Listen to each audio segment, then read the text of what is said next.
Welcome to the den, welcome to our coterie, and welcome to the little bit of Vampire Masquerade. On the last we all saw, the fate of Seattle has now been decided in regards to the somber presence.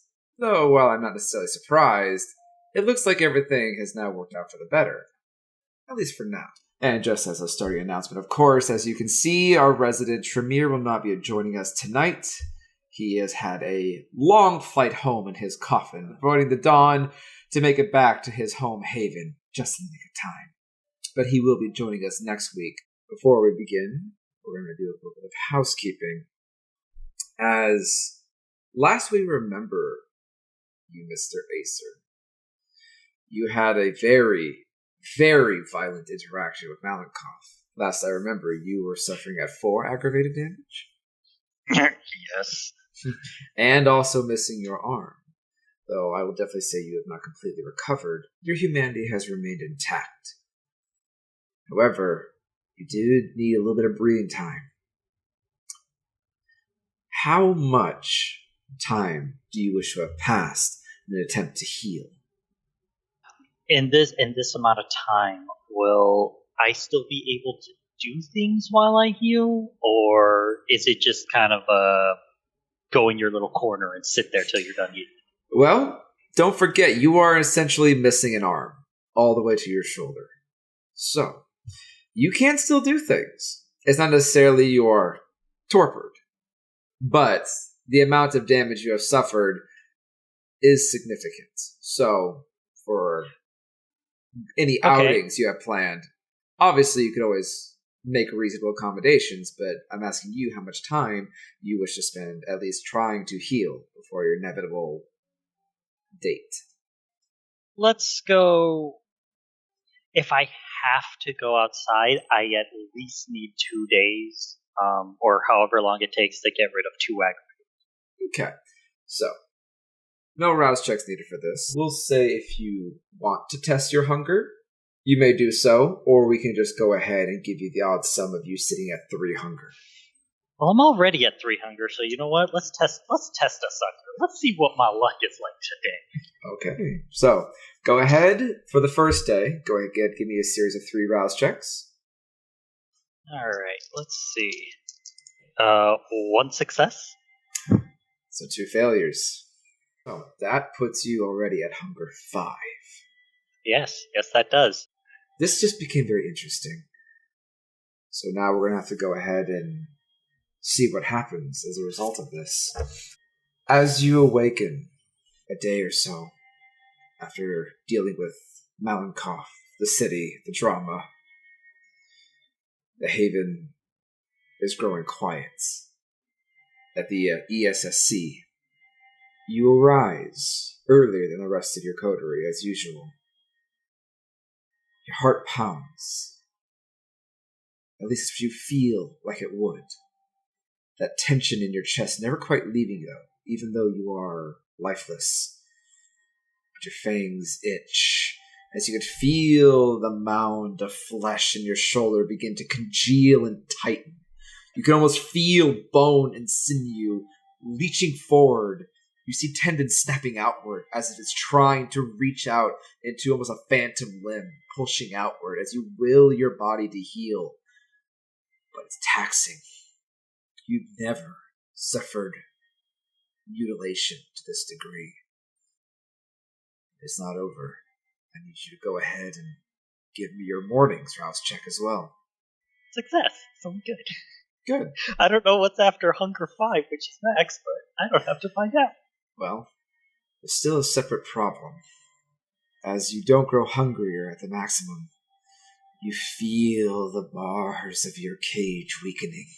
A small stump has begun to grow from the empty, corroded socket from where your arm used to be. But you are starving. I need you to go ahead and give me a hunger frenzy check. Okay. So it's going to be any unspent willpower after you've given yourself your recharge from either your composure or resolve, and your humanity rounded down. Half. Okay. Oh, that's so many dice. 4, 5, 6. 6 successes. You feel your will weakening. The control on your beast as it just... Time to eat, isn't it, little Acer? I told you to run away, and now we have to fix ourselves. And you feel a sharp lunge into the cage within your soul. You hear the metal bend and crack, and you just grit your nails into your palms. The metal bends, but it does not break.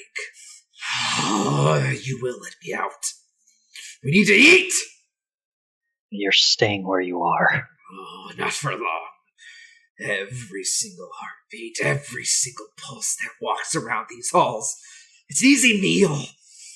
You can't walk around here for very much longer and not want to rip somebody's throat out. With that, I would like to go to my fridge. Do I have any bags left? Due to your preparation with Malenkoff, it is empty. Okay, well, let's see. You need to eat. You know, if you go on for very much longer without feeding, bad things will happen, whether it be to yourself or to someone around you. And you may not necessarily have enough control of yourself to not cause a scene. All right. That being said, I'm going to quickly grab my coat. I'm going to forego the morning routine because we are in DEFCON 5 at this point. And I'm going to take the secret passageways to try and avoid people, and I'm going to go out hunting. We have we have a bit more land now. We have more property, so I'm going to go hunting around those areas if it's been cleared out. If not, I'll stick to the usual hunting route. You really have no way to tell for certain how fast borders are moved to those that are just tuning in. The territory of our wonderful second chance coterie has expanded due to their loyal service. Unfortunately, that territory now brushed up against Anarch space, which could be potentially problematic. However, for you, Acer, you are not 100% certain about this new space. It is free hunting ground to you. It has been established by the prince that this is yours. But unlike your normal areas of territory, you have not spent much time to explore it. So it's up to you. Yeah, I think I'll stick to the usual then. Fair enough. So, you're looking for a very specific type of target. Yeah, I'm looking for people that aren't good, to say the least. Go ahead and give me a Wits plus Investigation. Don't forget to include 5 hunger die. 3, thank God, no crits. 4 successes. 4 successes. Luckily, due to the very large amount of lean to your territory, it's not too hard to travel through your very familiar stomping grounds. Go ahead and narrate for us how you are searching, and I'll tell you what you find. People in general have a weird thing where they don't look up anymore, especially in the day and age of all this tech. So he's really going to stay above eye level. Try to stick to rooftops as much as possible. If there's any scaffolding, he's going to walk up there, kind of take a look around. But for the most part, he's going to get on higher elevation and just look from above.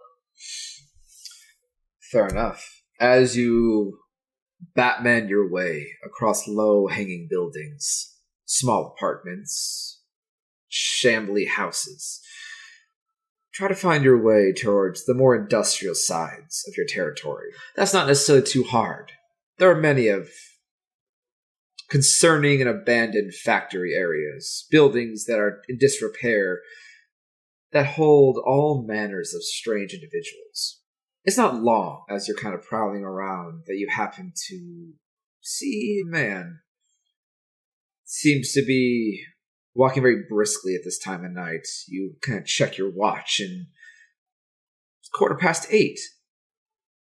But yet, he seems to be by himself. He has a long hoodie on, hands in his pockets, hands down, head down, kind of just walking very briskly, almost with purpose. But you do see he's constantly checking over his shoulder, continuously. Get the sense maybe teenager. Okay. I'm gonna keep an eye on him, and I'm gonna stalk him. Okay. You keep an eye and begin prowling through the roofs. Again, go give me for this. You're staying on the roofs, go give me a dexterity plus stealth. 1 success. 1 success. As you leap from rooftop to rooftop, the hunger causes you to be tense at the wrong moments. You would leap and slide on some of the shingles of a dilapidated roof, kind of catch yourself digging your nails into the sideboard. Some rubble kind of falls off, and you kind of flatten yourself and look over, fearing you've been heard. But you kind of peek your head over. It appears that the individual you're stalking is too preoccupied with their task at hand to be aware to look up, as they kind of like look over their shoulder a couple times at the sound, but that only just increases their pace. You continue onward. The rain begins to come into this evening, very common this time of year in Seattle. You feel your clothes begin to wet and get cold. It's soothing almost to the dismembered lump that used to be your arm as you push onward, slinking like a shadow in the night. Crescent might even be proud, you think to yourself. It's not long as you see this young individual kind of stop and give himself a 180, looking around. You press yourself low, feeling the wet tile underneath yourself as you see him cut into a nearby alleyway. Okay, well, I haven't seen him do anything bad yet, so I'll just continue stalking for right now. Okay. Luckily, the alleyway that he crosses is right underneath the overhang where you're currently slinking. So you just very slowly peer yourself over, trying your best to hide in as much shadow as possible, laying flat against the roof. It's a little dark, hard to make out details here, as there's no visible light sources to speak of. You do not have supernatural sight. But as you watch this young individual, the silhouette, he kind of leans nervously against the alleyway wall, doing his best to avoid the oncoming rain, pulling the hood a bit tighter over himself. And you wait. A couple minutes goes by, nothing happens. A little longer, he just seems to pull out his phone. The screen illuminates his face for a brief moment. It's very young features, hard in shadow at this lighting, but couldn't be more than 18. Turns his phone off, keeps waiting. What do? Screw it. I'm going to pounce on him. I'm going to see what happens. Pouncing indeed. He does not expect you, as he has not seen you. Go ahead for this. Give me a strength plus brawl. 1 success. 1 success. Well, you tense up and leap at him suddenly from the shadows. Unfortunately, the roof is wet, and you're not very coordinated. And in your tense hunger, you leap forward, your feet slip out from under you, fall straight off the roof, landing right in front of him, flat on your back. Dust kicking up. He says, "God, what the fuck? Where the hell did you come from?" Parkour enthusiast came from the roof. I'm in pain. Okay, listen, man, you can't really be here. You gotta go. Why? It's none of your goddamn fucking business, that's why. I'm telling you to go. Alright, good point. Help my ass up. You see, he does lean down to offer you his arm to you. Do you take it? Yep, I'm just gonna take it and hoist myself up.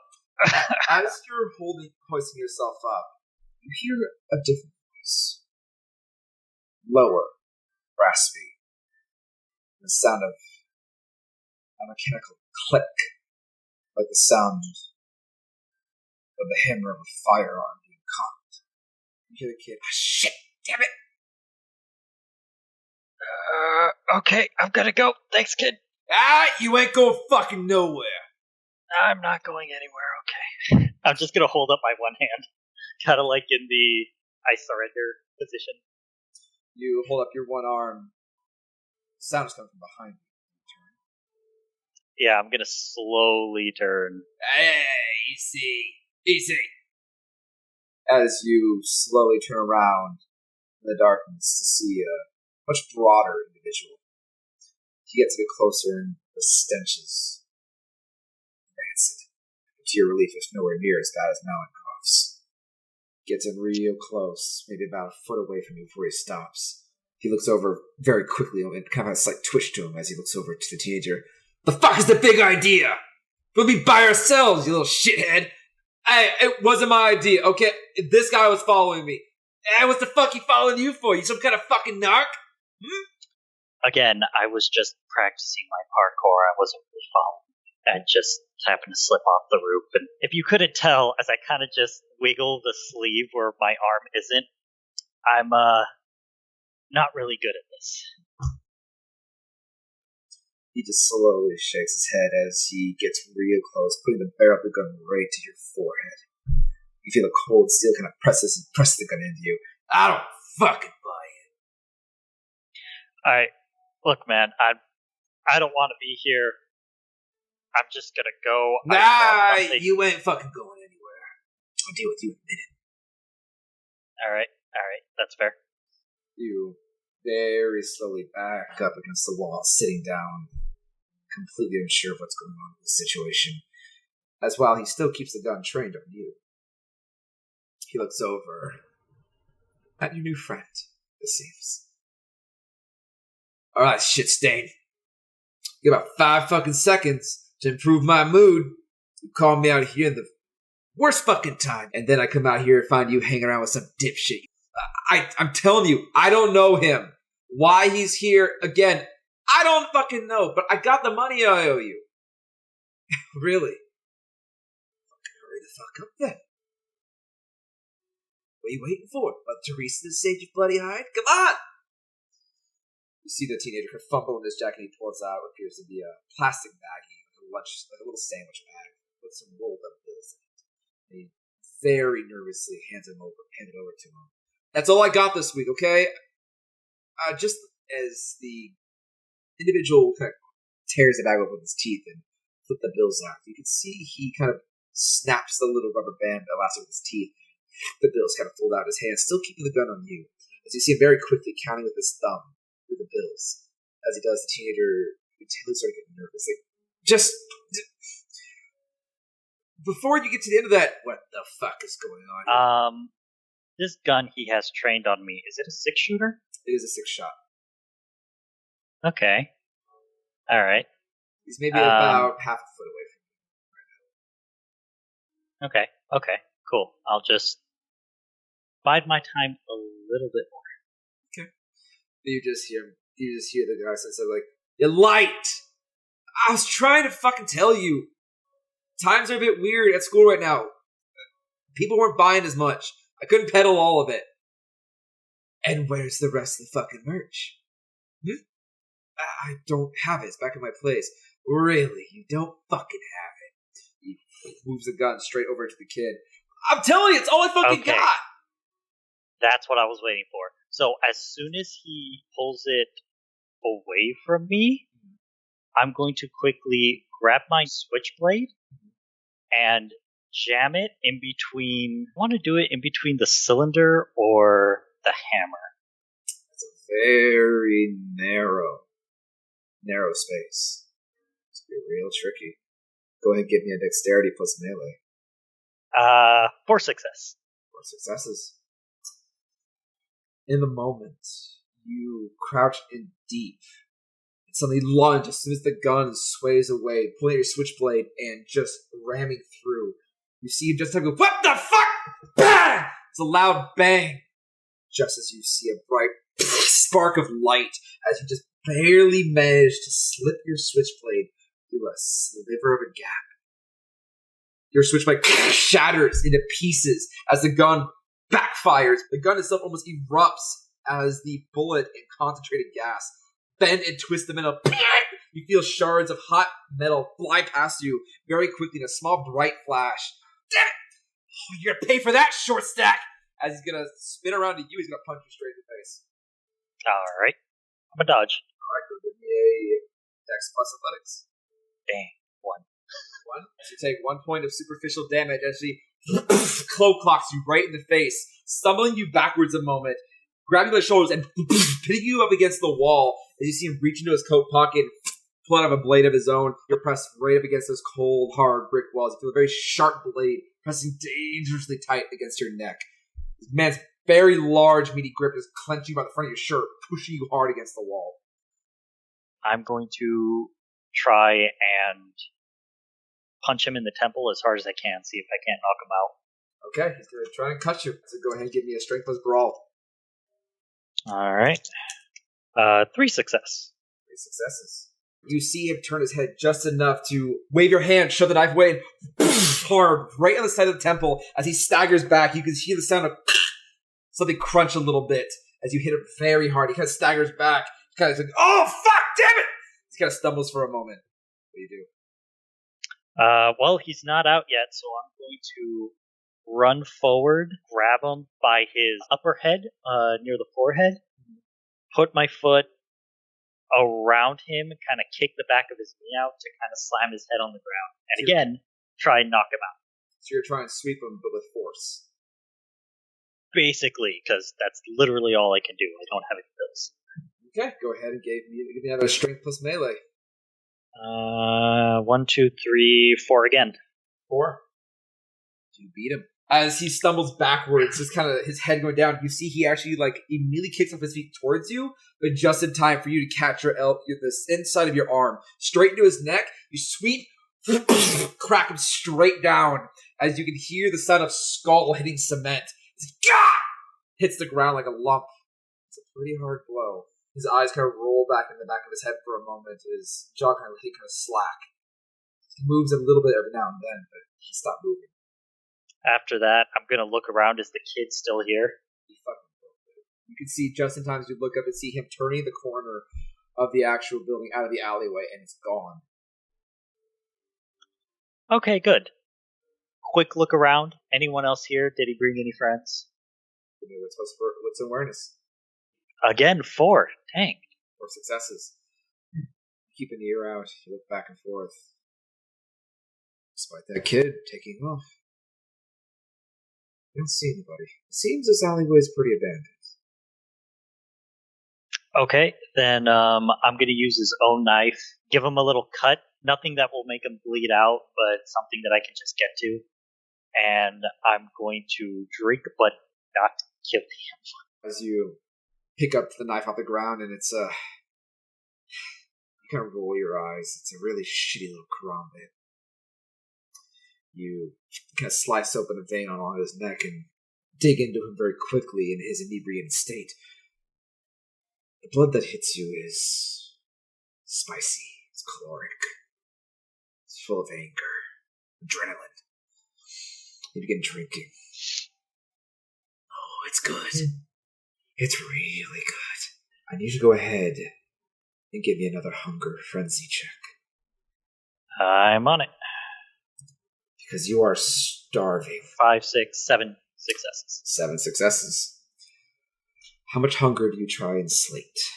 Because you are at 5. I'm going to try just 2 hunger then. You're going to try and take 2. Just 2. Okay. You slate 2 hunger. And despite every single fiber of your being wanting you to push onward, you tear your mouth away as you feel that rush of life surge into you. But you slate 2 hunger. You don't know if he will wake up in a few hours, needing some juice and a cookie, or if he's just going to stay like this and die of hypothermia. Is there nearby? You said that we're by abandoned buildings? Yes, you're currently in an alleyway, separating 2 buildings as this man continues to lay in front of you. Kind of groans a little bit. His head kind of lolls to one side. Appears he's still semi-conscious. I'm going to grab him and throw him in a building so he's not affected directly by the weather. And then I'm just going to pick up his knife, his gun, and my shattered blade, and then I'm just going to book it back to the facility. Easy enough. No strength for you. He's heavy, but there's enough time to be able to kind of drag him through. Not really many entrances in this building, but there are cardboard boxes, rubbish, trash cans, things like that, and you kind of bring him off to the side and semi-bury him. You find the gun. It's in pieces. I'll take it anyway, pieces or not. Okay. Less evidence, the better. You collect the pieces, and as well as the basically the charred and still slightly fractured handle of your switchblade. The blade itself completely shattered and useless. You gotta pocket the pieces. You get taken off very fast. You start sprinting. Despite the hunger, you're moving quick. At one point, vaulting over the side of a rail, leaping and land on one foot without even flinching, and just keep on going. You've never been this agile before. And we'll move on over to Crescent. While this is getting taken care of, we'll go ahead and hot swap over to you. You were not severely injured during the fight with Malenkov. No. Okay. So I'll say this. It's been a few days. In that time, you've been laying pretty low, I would suspect. Where you kind of prowl the streets a little bit, unnerved by the sudden chaos. Seems the official statement from Dragos has caused a strange shift in the city. Keeping your ear low to the ground, you hear anarchs are causing a lot more ruckus. Obviously, very much angered by the prince's decision, though ultimately they have no obvious power to resist it. If only that were the only thing on your mind. For the coming days, you spend many nights in a fog, trying to keep yourself busy, getting laid the land, helping Eleonora here and there in the church. But that last vision of Malenkov, right before you daggered him with a piece of bone in his chest, sending him into torpor. That horrible monstrous face. Those last words. That this is what you'll become. That no matter how hard you try to resist, this is where you'll end up. As his face tears back, revealing just a rows of serrated, sharp fangs, no longer human, but as a white.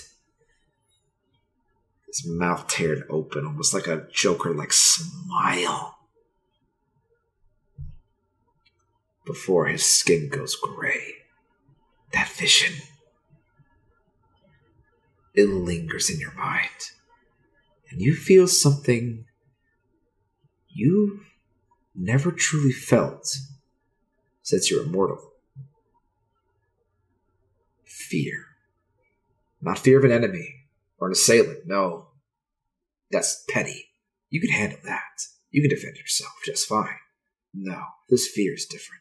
You've always been so caught up in your new strength that you never really had time to think about the implications of you suddenly not really caring about people.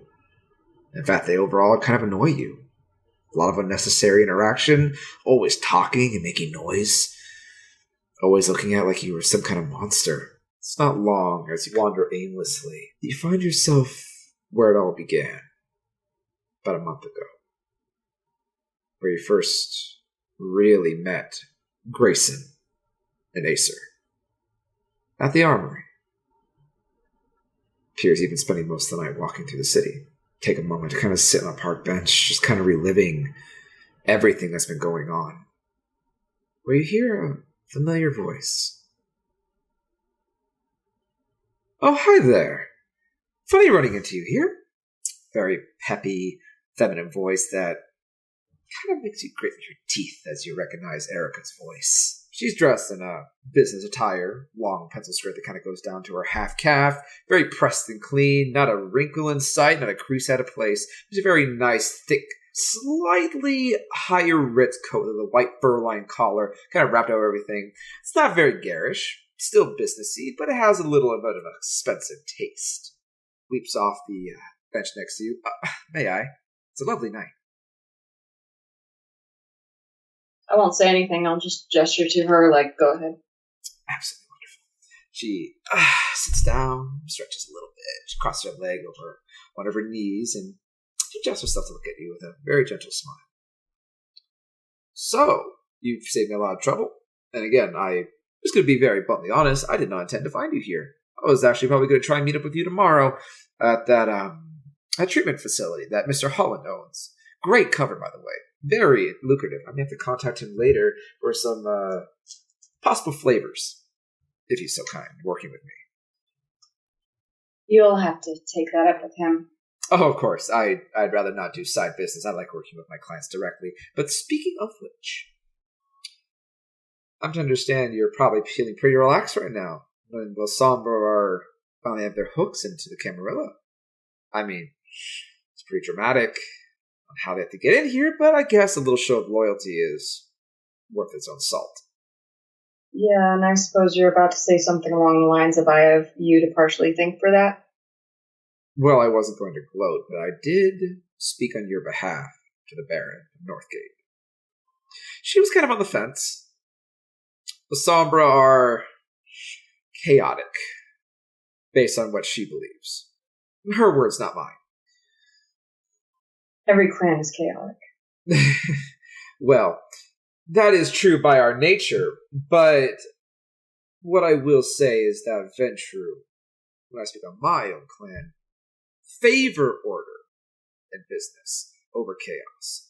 And based on what my Baron definitely was under the impression that the Sombra are too flexible in their morals to be trusted. Hard to make good business when you feel like they might stab you in the back at any minute. But I did speak on your behalf. That we did actually have a very civil conversation. That I actually did strike out on my own, try to make an independent business deal with you. And she was impressed that I was still alive. You shined a very, very cooperative light onto your clan. You see, it's going to take time for the Sombra to fully integrate the Camarilla. After all, it's only been a couple days. But that leaves you with a very interesting opportunity. I still like you. And you did make a request of me to show my sense of faith. And it just so happens I did gather a taste of what you're looking for. As she pulls out from inside of her coat a few minutes later, and pulls a small little shot glass with a cork on it. She kind of sloshes it around in front of you. It's thick, very dark. It's not human blood. It's vitae. Holds it in front of her. A little tricky to get a vampire to drink from someone of your taste. Very depressive. I had to even sip myself just out of curiosity. I don't know why you all like this. It tastes like water. If I can remember what water tastes like. It's empty. It's a hard taste. Well, again, I can't be picky. Remember, my feeding habits are brutally strict. So, no judgment. But I promised you a free sample. So she puts the vial down on the bench and just slides it over to you with one finger, smiling. That was our agreement, at least, probationally. May I ask a rather bold question? Oh, I would expect nothing less. My sire was rather against me associating with you. Why is that? Cups her hands over her knees.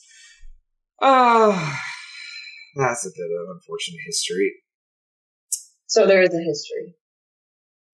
Between me and her specifically? No. Between my contacts in my organization and her, yes. I'm not sure this is appropriate to really discussing personal matters outside.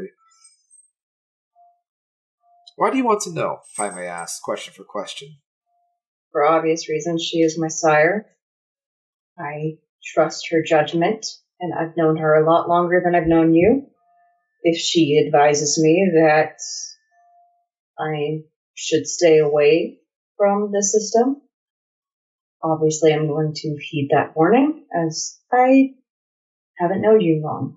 Although you have been cordial, it's hard to decipher if that's just the Ventrue way, which I apologize for that, but I'm just trying to make heads or tails of the trust. Well, I can answer that question very simply. Trust no one. Obviously. Don't trust me. Don't trust your sire. Don't trust anybody. At the end of the day, no matter how much you trust somebody, we are kindred. And I get the sense, just by the look on your face and what you've been through the past, I can only imagine the past couple days, you get the sense that you don't always know who your bedfellows are. Always gotta look out for number one, at least a little bit. Am I right? Nobody wants to permanently die. Ain't that the truth? Well, obviously you don't trust me. So I have to ask. If I even were to tell you some of the things I may have heard in passing, which again, I have had no direct interaction with your sire. I've seen her in passing, and she always likes to give me the stink eye like she does every venture that I hear. But I have heard some things. But I have to be fair. If you don't really trust me, how much are you going to believe in what I tell you? So why would it matter? That's actually a fair point. I don't know if I would. Well, why don't we lay the foundation for trust? I've told you our organization I work for. I've told you my preference. I've told you my name. I've actually given you a lot of information about myself. Why don't you taste my sample? It won't be enough to really slate anything. It's a little tiny bit. It's proof that I can provide. If you drink, I'll tell you what I know. Take it as a cheer for the faith of goodwill, so to speak. I know you want a boon in return. I'm just... Not for this. This is a sample. If I was providing you a full feed, an actual meal, that would be a different story. But I already made the agreement with you, and I promised you a free sample, and that is what this is. I'm merely tacking on a bonus. You drink to prove that you do trust me at least a little bit. Enough for us to have a civil discussion. And I trust that you are going to accept my goodwill for its face value. I have offered you a gift. You are free to decline, and I will walk out of your life. But I'll take my sample and my rumors with me. If you drink, I'll tell you what I know. Spoken like a true venturer. I told you last time we spoke, Crescent. Venture deals are clear and cut. We're not Toreador. We don't like big, flashy statements, fireworks shooting off. Well, some do. Some like gold-plated stuff, I hear. But overall, in general, our power is order and clarity. We say what we want, when we want it, and how it's done. That's it. I know what I want. I want you. I made it clear that I want you. I think you could be a very good asset to my organization, and we can develop a very, very unique business relationship going forward. I truly believe that. But if you walk away right now, I won't hold it against you. It is business. I won't lie and say I'll probably seek out another Lasombra. I truly feel like your clan could be an asset. I wouldn't have put my word on the line to my Baron if I didn't. I'm just a neonate. So am I. Age is but a number. It's a little anarch to say, but just because we're not elders doesn't mean we aren't a force to be reckoned with. You took down an elder with the help of your coterie. Staked him with a piece of ivory. And he wound up on a pyre with his head cut off. By also another younger Lasombra. I'm just gonna take the sample and immediately drink it. She smiles at you as you do. Popcorn comes down the whole thing. It is a shot. Not enough to really slate anything, but the flavor that hits you is intense. The untrained taste, it would be like water. Empty. There's nothing here. But you taste that emptiness. It's like space. It's like if you could taste dark matter. There's energy here, even in the emptiness. And you feel your fingertips itch. It's delicious. It's rare. It's hard to find. Only through intense suffering is this resonance born. The entropy of resonance. Even sweeter than human blood. It's thicker, like honey, for you. And it ticks off all the boxes you're looking for. The moment that Vite hits your lips, you know she's telling the truth. She owned up on her deed. And the look on her face as you kind of peek back over her, as she just smiles, not coy or cocky, but genuine, polite, business, hard to read, but honest, as she nods her head.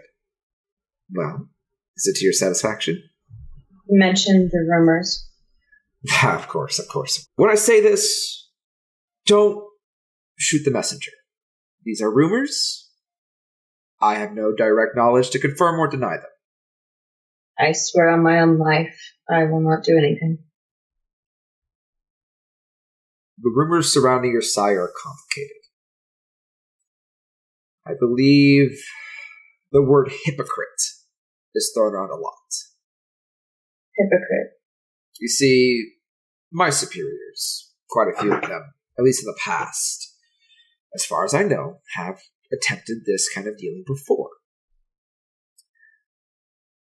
Through liaisons at the time, Eleonora was new to Seattle, and we were still under the strange Camarilla democracy phase that was being tried upon. Horrible situation. Nothing got done. You think human government is bad? Wait till you have a bunch of undead old people trying to bicker about what's right for a city. It just doesn't go well. The city was going to fall into full-on anarchy until you all showed up. But years prior, say the last time we tried to deal with her, if my information's correct, maybe about 20 years ago, we approached her when she was still new and under what we suspected was the protection of Baron Dragos, now Prince Dragos, at the time.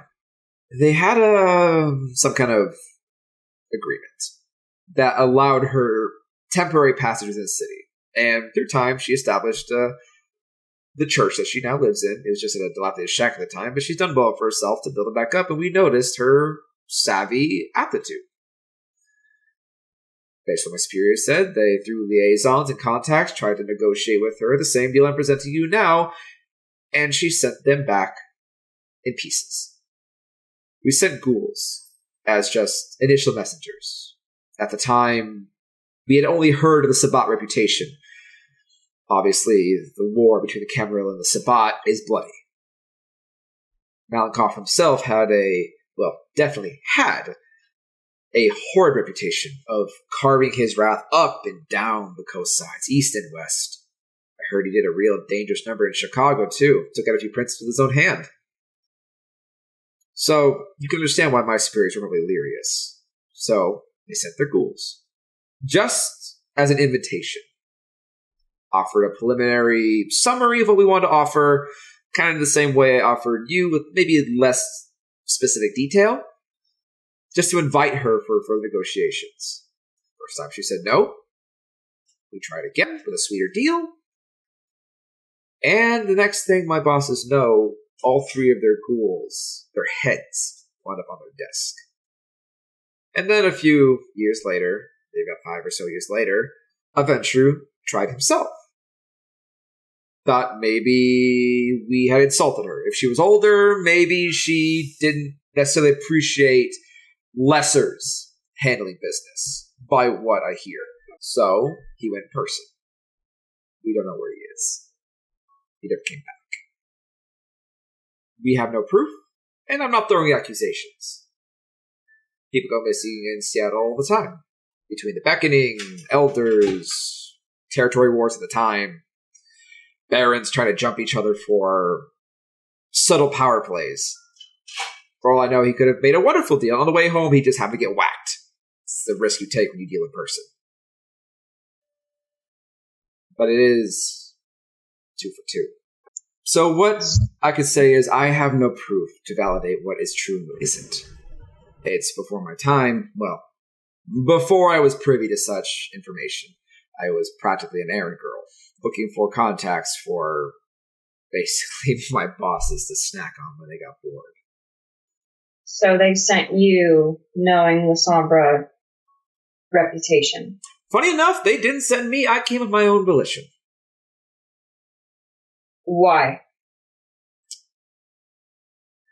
Let me help you understand how Venture work. There is the Camarilla. There is the Tower and Reputation and Princes and Barons and Primogen and everybody. The Chantry is a different mess. The Ministry is a different mess. All the clans have their own way. Venture strike out differently, though. At the end of the day, many of us are fairly wealthy. Many of us have corresponding contacts. What nobody else has is individualized reputation. Our word is stronger in a venture community than anything else, as well as our integrity and the honesty of our deals. So this is why I stuck out on my own. I came to you personally because those older folks were too damn scared to try it themselves. They had written you all off, that you were some heathen sabbat that could not be negotiated with. You were warmongers. I thought differently. If I'm to be completely honest, if I walk away with a agreed deal between a Ventru and a La Sombra as you as my contact, well, it doesn't take a rocket scientist to kind of figure out that in business I now have a very unique contact that makes me stand out amongst others who are doing the same thing over and over and over again and failing miserable at it. Wouldn't you say? Sounds like you have a lot to gain from this. Of course I do. I also have a lot to lose. See, that's business, Crescent. It's like investing when I was a human. So yes, I'm taking a risk. I'm meeting here alone, by myself. I know for a fact I probably couldn't take you in a fight. No, you couldn't. So I'm putting everything on the table because I thoroughly believe that we can have a very prosperous relationship together. And besides, obviously you can handle yourself. You took on an old La Sombra, brought him to his knees. That wasn't just me. Yes, but you were the one that landed the killing blow. Without you, I theorized that neither of your coterie mates would have survived that night. We can help each other.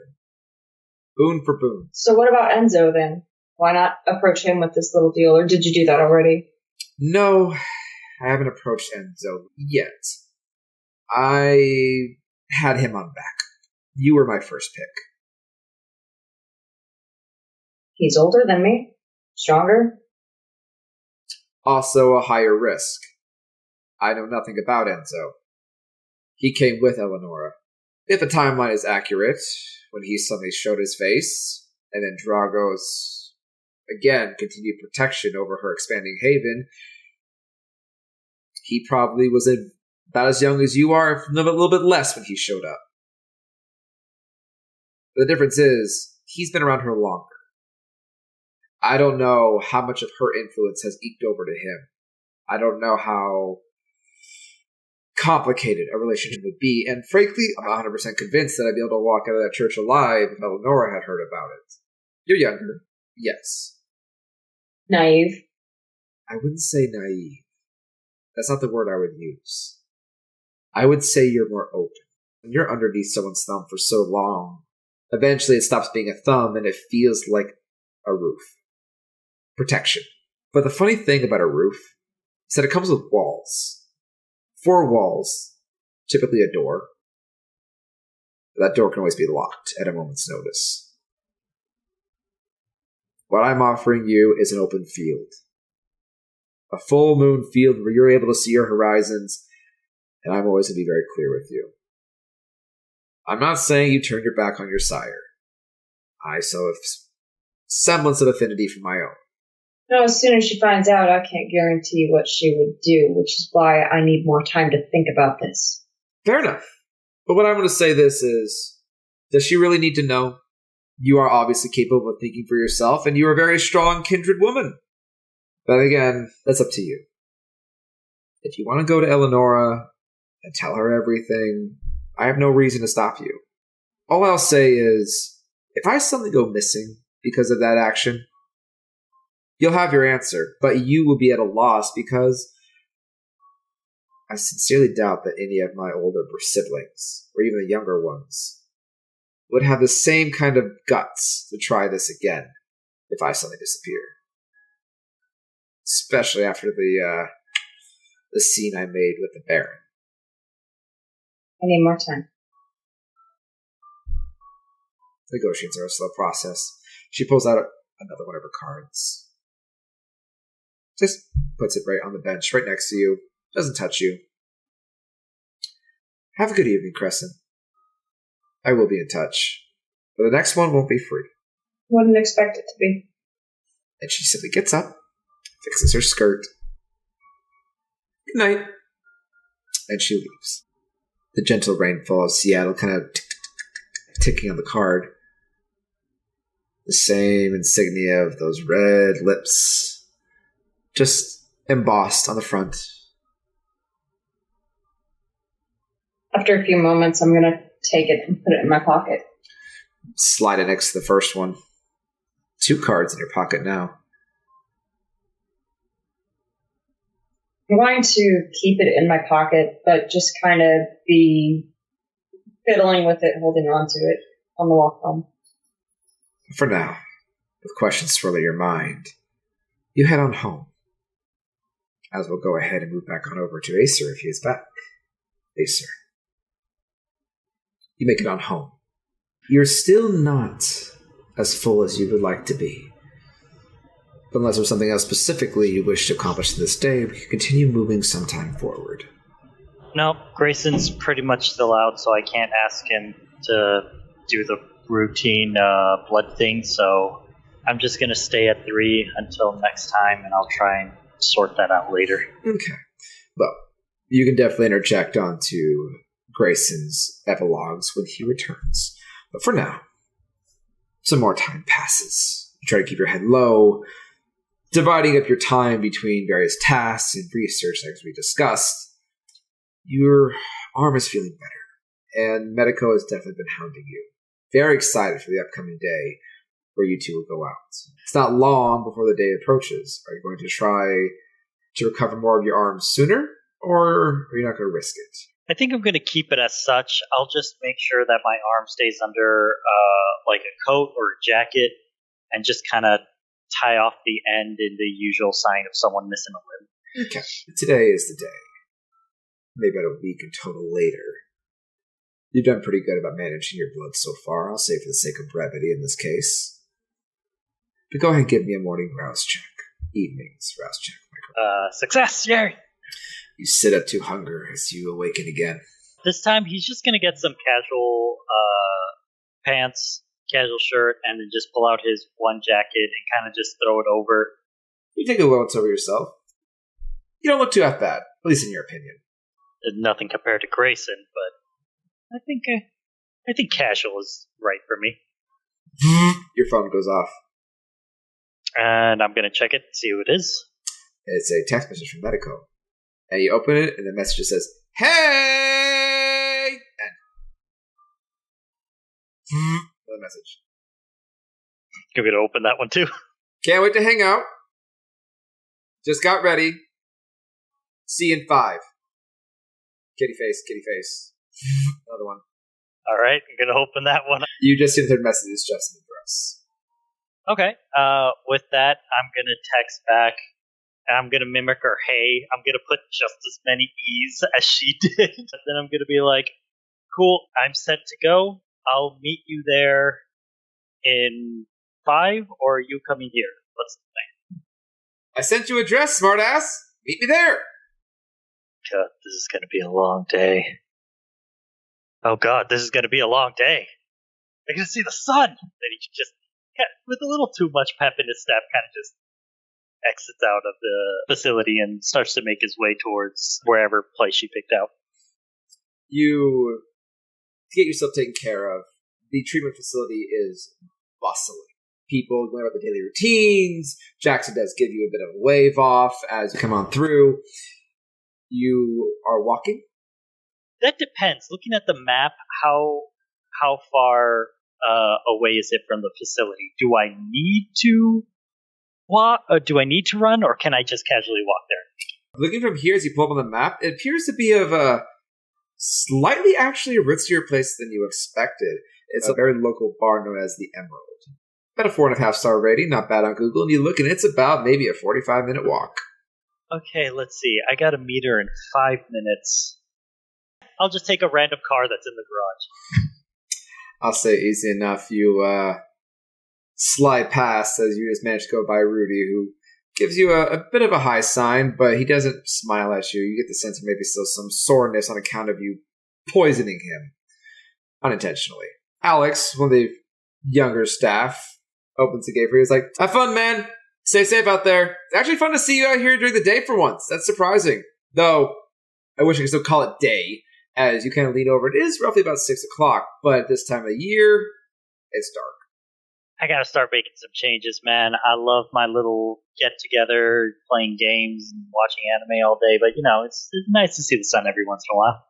Well, I mean, unfortunately, you have to get up a bit earlier for that one. But, good on you for actually getting out of the place. You work too hard. I never see you go home. Like, you're always here when I'm here. I really like my tech. I mean, fair, but you gotta have a life, man. Seriously, it's more than just work. You know what? Maybe get a girlfriend or something. I will try to take your advice. Nice. Cool. See you later, man. And then I'm just kidding. He opens the drop gate for you, and you pull on out.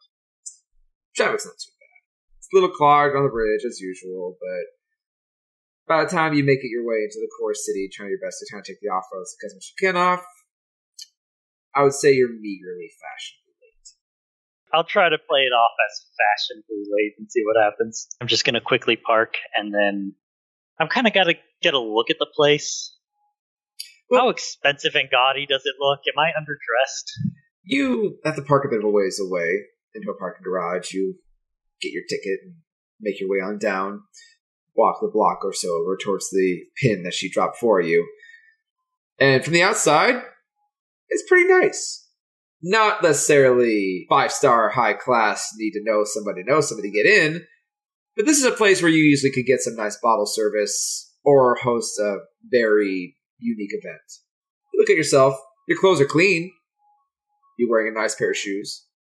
Not too bad. Okay. I think I'll pass. And I'll just walk in. It is a very nice space around you. It's a little loud, not necessarily in the most obnoxious kind of way, but a lot of hushed talking. The bar towards the farther back, you can see on one side, is definitely full at this point. It's probably towards getting close to that evening rush. But the floor is a very dark, sparkling marble. A lot of Asian-esque type plants. Bamboo kind of growing along the hostess desk, like a very, really nice, hard pew. It appears to be a very bright Japanese symbol of a tiger, kind of braided and twisted in a pouncing stance. A lot of Japanese filigree etched around it at its logo. The tiger's mouth is a big emerald inside his mouth. But you see a young blonde woman. Could be more maybe college age of some kind. Hard to say. She's wearing a lot of makeup. She seems to be looking down at her podium when she looks and goes, "Can I help you?" Yeah, I'm here to meet one of my friends. I'm sure she's already here. Name? Medico? Yeah, she's got a reservation, but she isn't quite here yet. So we got a table for you if you want me to come on back.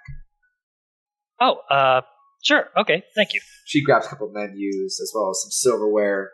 Very thick-looking silverware, some nice linens, bright green with like flecks of red kind of looped into them.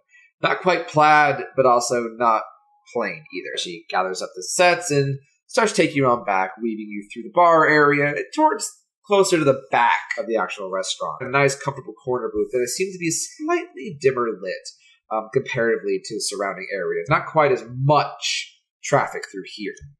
We still have a nice overall view of the front door, as well as the many tables and many other booths of people sitting. She kind of waves a hand, allowing you to sit down. As I sit down, is the booth circular or is it square? It's square. You would be facing each other, unless she decides to sit right next to you.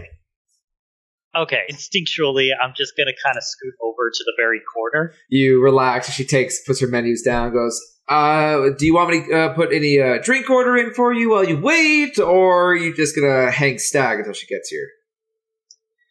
Oh, shoot. I don't know what she likes.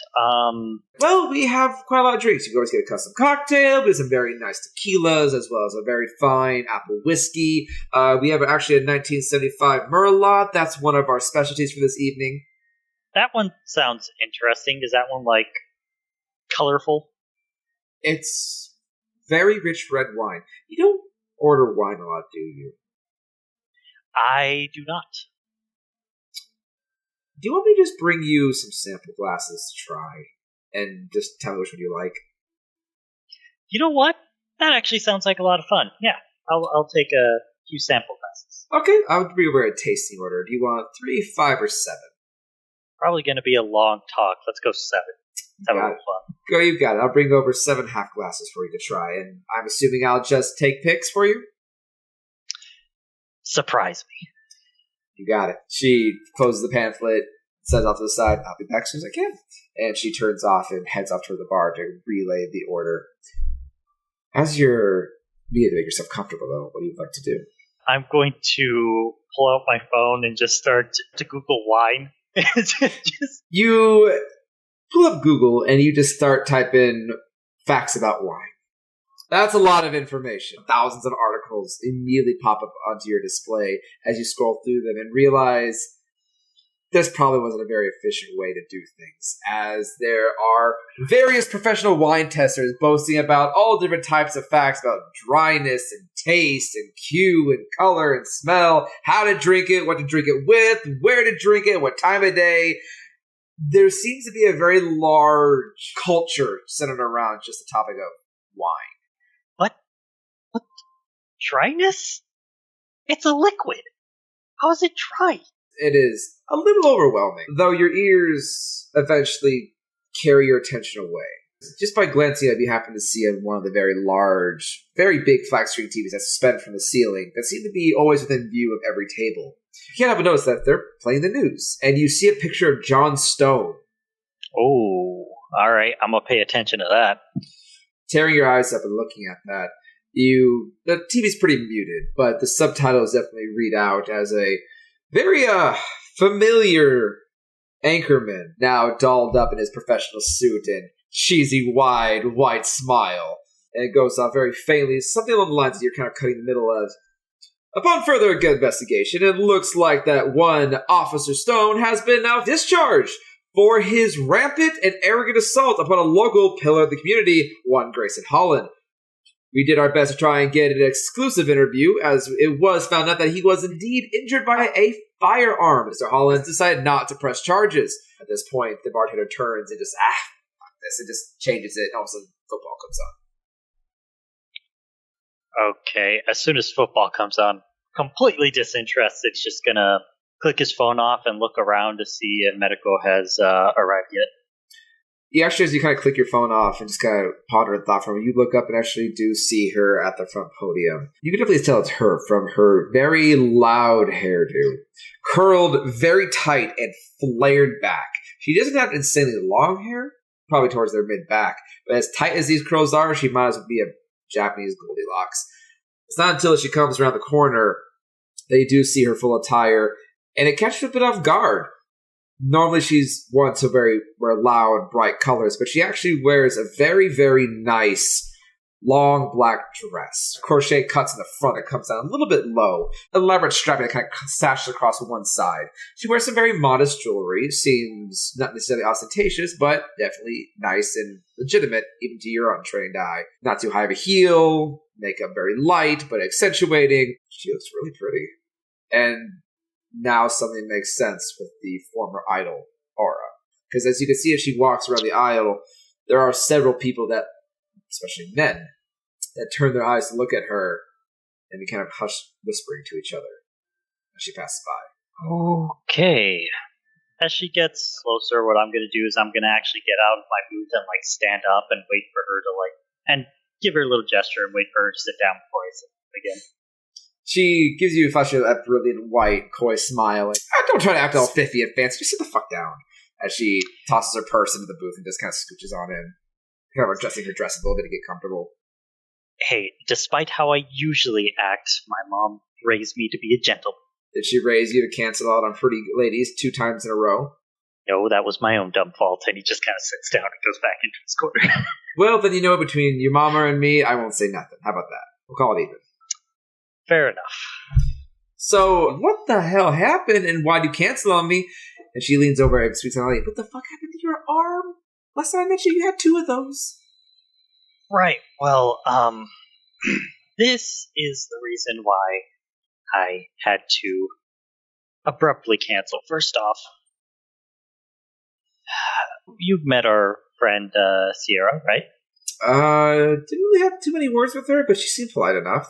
I mean, for the, Right. Well, apparently, she actually came with someone, a elder brother, as he puts one hand up to do quotes. and then realizes he doesn't have the other hand, so he kind of just, you get the point. Yeah. But apparently some things happened, and we had to go bring him home. Forcefully. Very forcefully. And I'm assuming that you and your friend had a bit of a disagreement in that regard?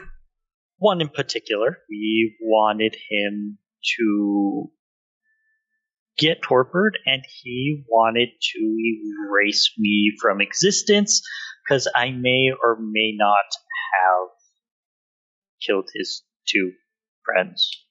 Fools. Things. Still confused on that. Sheila, you killed people? They were trying to kill me first. And to be honest, it was kind of hard to hold back when everything was really dark. Like, he kind of just went, and darkness. So, I kind of just defended myself. I thought Crescent was making up when she said she could do shit like that. I mean, yeah, I saw light bulbs kind of flicker around her, but I never thought it would be like that. No, yeah, apparently he could just blot out light. It was really weird, very disorienting. That's cheating. And absolutely. That explains why Crescent has been dodging me like the plague. Please tell me she wasn't hurt. Yeah, she turned out just fine, actually. She was the one who got less hurt. Grayson lit his hand on fire and punched him with a flaming fist of fuck you. That was awesome. Please tell me you're not saying literally. Oh, no, straight up Captain Falcon did that. She holds one finger up and puts it to her lips for a moment. Just kind of like taking that image in. This is the same guy that gets really peeved off when there's a smudge of dirt on his lapel. He set his own hand on fire. That is correct. It was awesome. I wish I could see it. Honestly, all I saw was the aftermath, because again, that guy cheated, and I couldn't see crap.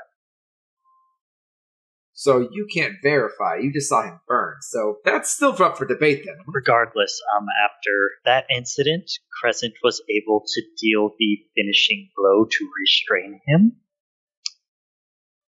Not really so sure I should continue with the story, because it kind of ends there. She kind of takes a look around and is like, I get most of the picture. We can definitely take that for the road later. I don't want you to get in trouble. But I actually have a small question. It's kind of a derivative of this catch-up. Trust me, I forgive you for canceling on me. Your situation. I would say that's an exceptionable excuse for keeping someone as pretty as me on hold. I mean, yeah, fair. A loss of a limb would probably be the only excuse for this. I mean, it's kind of a first for me. I mean, I've had ex-boyfriends, like, lie, cheat, say that their whatever had died, grandparent, family, pet, you name it. One even said that he got hit by a bus. And then all of a sudden, he just stopped texting me. So who knows what happened to him? But this is a first. But, hold up. He texted you that he got hit by a bus. Yes, and then proceeded to stop texting me. Did he not see the flaw in that plan? I didn't really follow up with it beyond that. She rolls her eyes for me, just kind of checks over her shoulder. Crescent told you what I used to do before I came to the States, right? The medical thing? No. I'm still kind of an idol. Wait, so you never retired? Officially, no. I am taking a break. That's been several years now. But I never officially quit, and I still get royalties from albums, videos, clothes, etc. I keep the name because I'm kind of into fashion, and nursing is good moral fiber for me. I like helping people. Dang, well, color me impressed. How do you find time just to chill out? I don't know if you really met me, Acer, but chill is not really in my vocabulary. I mean, she kind of gestures to herself. Right. Yeah, probably should have guessed that after the bus got on fire. Didn't say it was you. Well, now it's no secret, thanks. That just makes it whole so mysterious. Hey, I'm just saying, from my perspective, that was scary as hell, but totally would replay that. Yeah, that's, between you and me, that's kind of the main reason why I stopped performing. At least for now. So, did you just learn how to do that, or do you have to be born with that sort of thing? I wish I knew. It starts to seem like a little tense now, which is weird for her. But not reluctant. She kind of leans back. You can see her just kind of rubbing a hand over her arm, and you do see her skin is damn near flawless. Even the parts you can see that without makeup. But on her left arm, starting from the center of her hand, it's almost like this strange flame-like snaking scar that just spirals up her forearm, and over her shoulder, and disappearing underneath the front of her chest. And she just kind of rubs it a little bit, subconsciously. I don't really know. It's still something I'm trying to figure out. Long story short, when I was still in Japan, obviously I was a little popular with me and my group. And I may have had a few stalker problems. It really wasn't a big deal.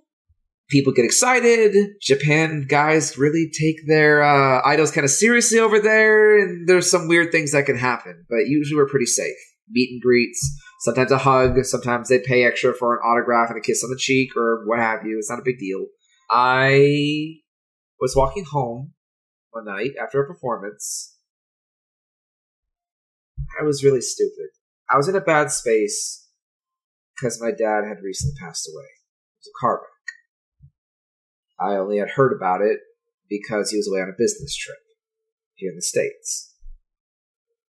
And I got the call just after my show. And I really just wanted to be alone. I didn't want people to see me get upset. On my way home,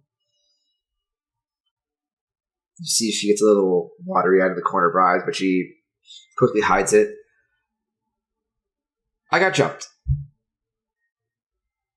I got jumped by a fan.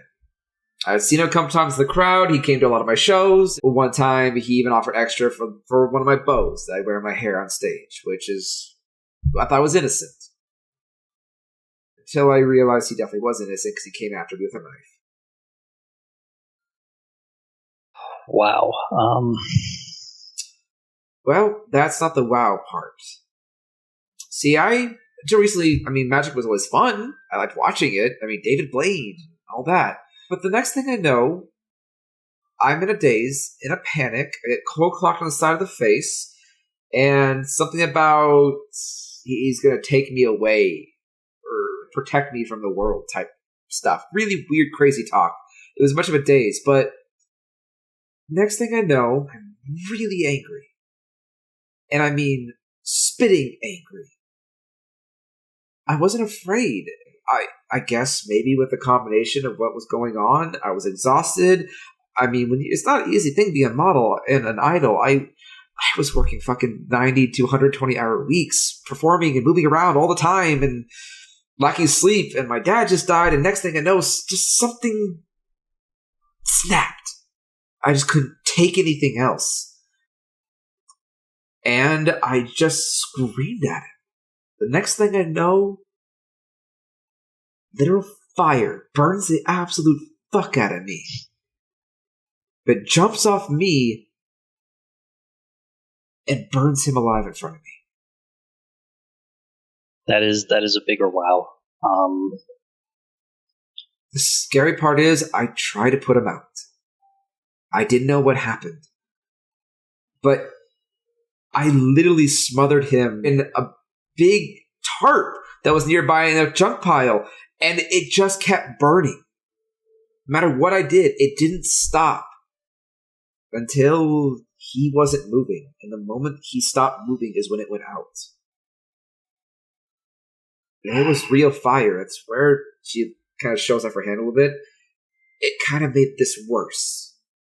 I didn't know what to do and I just ran.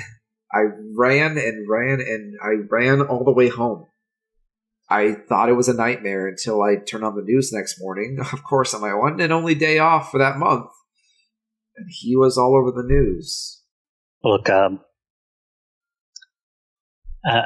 not the most sensitive when it comes to a subject like this, so I apologize if this seems insensitive at all, but I honestly think the dude fucking deserved it if he had the gall to do that to anybody. He was sick. No one deserves to die like that. Well, I'm sorry, I don't mean to be judgy. You have your opinion about them, that's fine. It's just, I don't like hurting people. I don't like it. Period. End of story. I don't think there's really a reason for it. There's usually always a better way. And I try my best to hold on to that.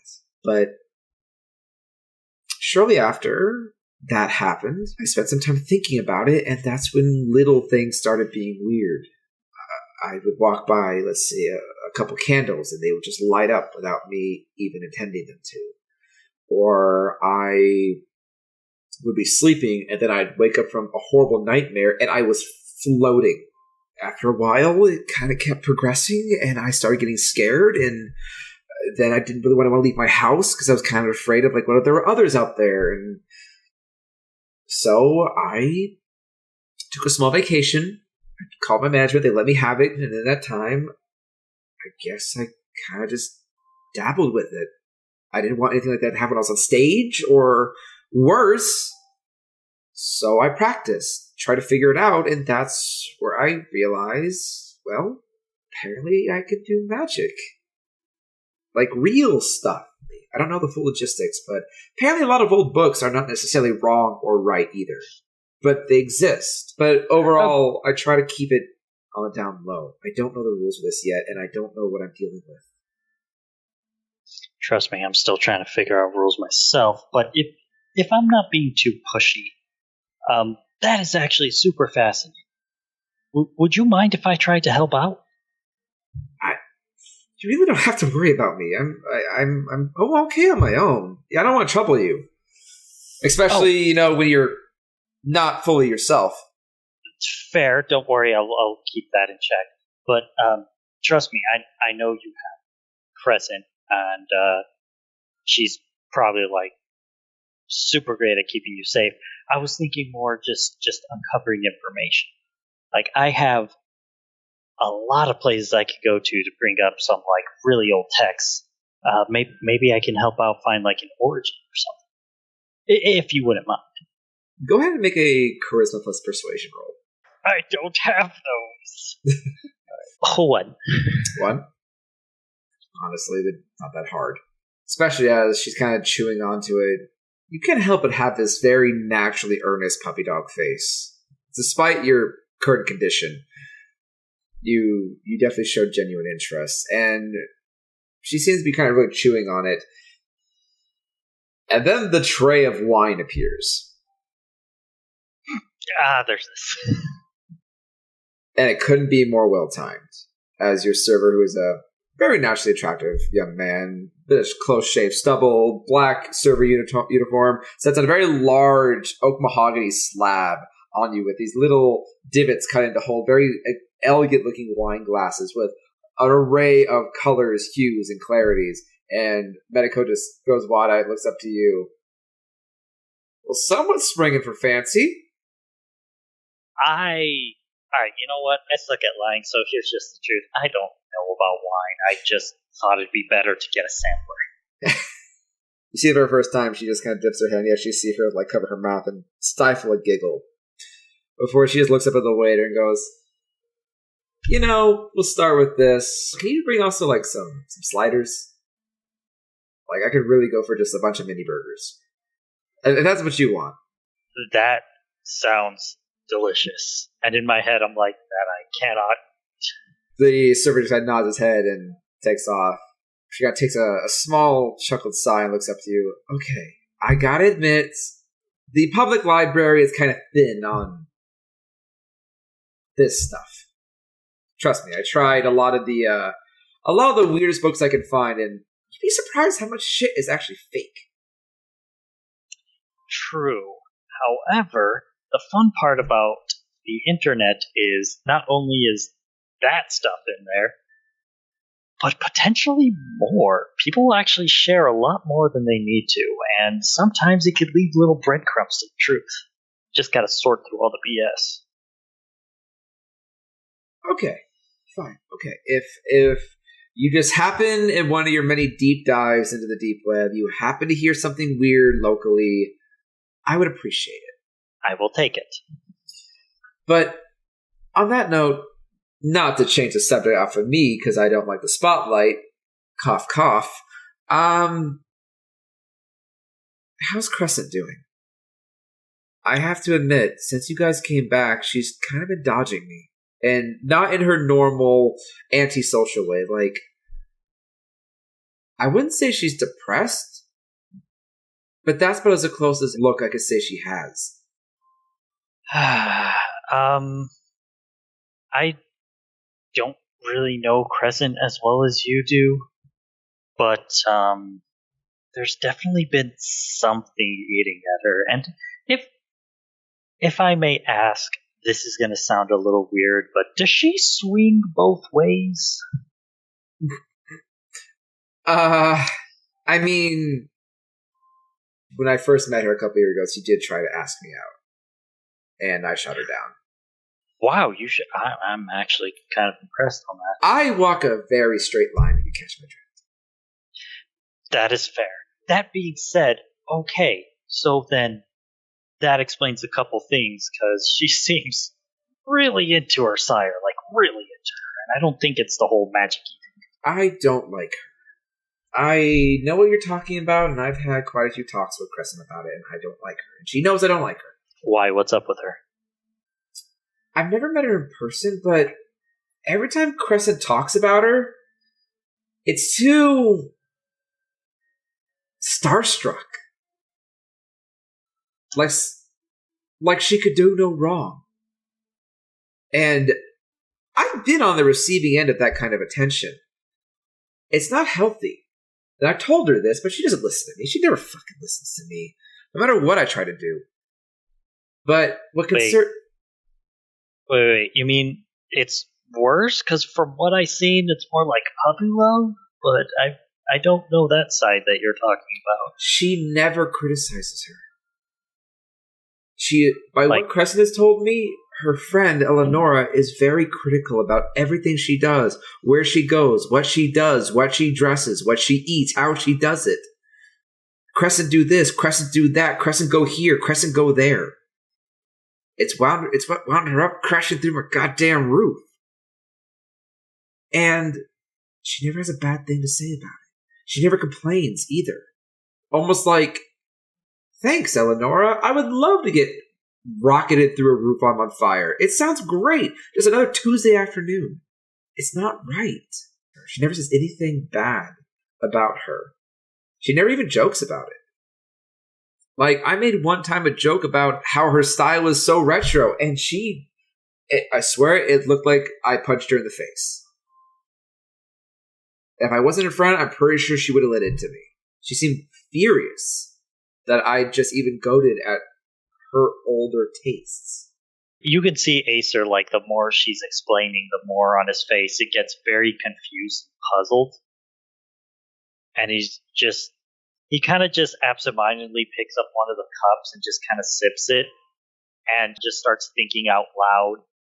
That's odd. She always seemed like she doesn't like anybody. And the closest thing she ever liked was you. And now you're saying this, and you can see him trying to like put the pieces together, but some things are just not matching up.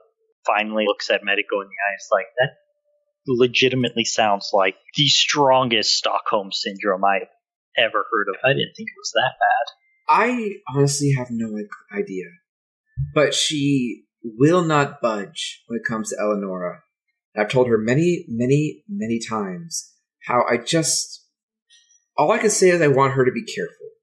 That's all I ask for her. But she just blows me off. So, frankly, I don't like her, and if I'm speaking candidly, I think she's kind of a controlling bitch. There, I said it. Honestly, I can see that. The first time I met her, I'm pretty sure she put a spell on me. Yeah. Whatever the flip that is. I've noticed Grayson does that sometimes, too. I'm not a fan of that He either. can do that too? I've seen the way he kind of walks around. And I've seen when he has to, eat. It makes it very, very simple just to suddenly you want to go to sleep. Or suddenly just to sit down and stay calm. Sometimes... Oh, the mind thing. I don't know what the hell it is. I'm not super versed on stuff when it comes to this situation. I've just seen little bits here and there in my digging. And there's something that bothered me recently.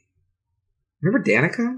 Yeah. He mentioned something about, second leans in, like, cooling her? Offering it to her?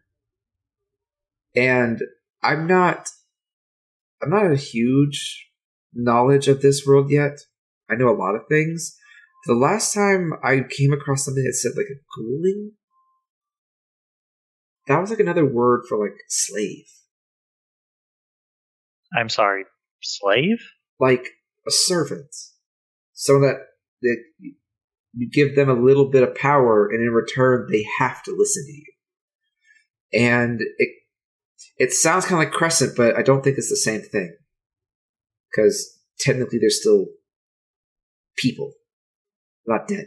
But he kind of spun around like he would do it to help her. It helps keep her safe and makes her a little stronger for whatever fucking drama he finds himself in. Servitude for power? Oh God, Rudy. What about Rudy? Holy shit, that explains so much. Rudy has been acting a little weird, like, you know how he usually has a really strong opinion of things and he doesn't do what he doesn't want to do? Like, nothing could move that dude. Medica leans in and nods, but at this exact moment as you're talking, you can't help but notice someone behind, off in the crowd, walk in. And you kind of double take for a moment, blinking. No way, it can't be. And you lean over a little bit, just kind of stuck in mid-sentence. As you see your younger sister Ava walk into the restaurant. As soon as Acer sees that, he's going to immediately just stop, almost as if he was frozen, and his hand isn't like high up in the air when he has the glass. He's just going to let it go, almost like instinctually. Just be like, what the fuck is she doing here? What? Medical like immediately spins around looking. No. He just pulls out his phone really quick. And he's going to text Ava. As you're quickly, frantically texting, what are you sending her? He's just going to do like a quick text, and he's going to put it on the table because he's not really thinking. So if Medico literally just kind of looks down, she can see everything. And he's just going to text, Ava, how are you? Send it. As you're kind of in this little bundle of anxiety, Medico just kind of still looking around the room until eventually she does see who you're looking at and just kind of watches her intently. Your sister Ava is actually dressed very pretty. She's wearing a very lovely green dress. Kind of comes down just below the knee with a bit of a high slit. Her hair is half up. Her dark Latina complexion. Not too heavy in the makeup, but enough to really make an appearance. Some hoop earrings and a little bit of pearling around her neck. She kind of seems to talk with the hostess for a moment as she kind of clutches a very strappy bag toward her shoulder, who then leads her to a table for two, with no one sitting at it at that time. She sits down, she does check her bag, pull out her phone, look at it for a moment, tilts her head and smile as she texts. And then your phone responds. I'm just going to keep it open the entire time. And the message just says, "Hey, Big A, doing great. Sorry, can't talk now. Waiting for my date." Here of all places. Why here of all places? And he's just going to text back, date? I didn't know you had a date. He's going to send that. You send it, and you do see her visible reaction. Just kind of scrunch her nose at the phone, a bit annoyed. Text a bit, very quickly this time. Your phone goes off again, and it says, "Didn't think I needed your permission." Text back, not permission, just Information. Keep up to daily life. You see, she does pull out the phone, and she gets a very sassy eye roll, one that you've seen many times whenever you'd hound her over things. She simply just clicks her phone up, puts it back in her bag.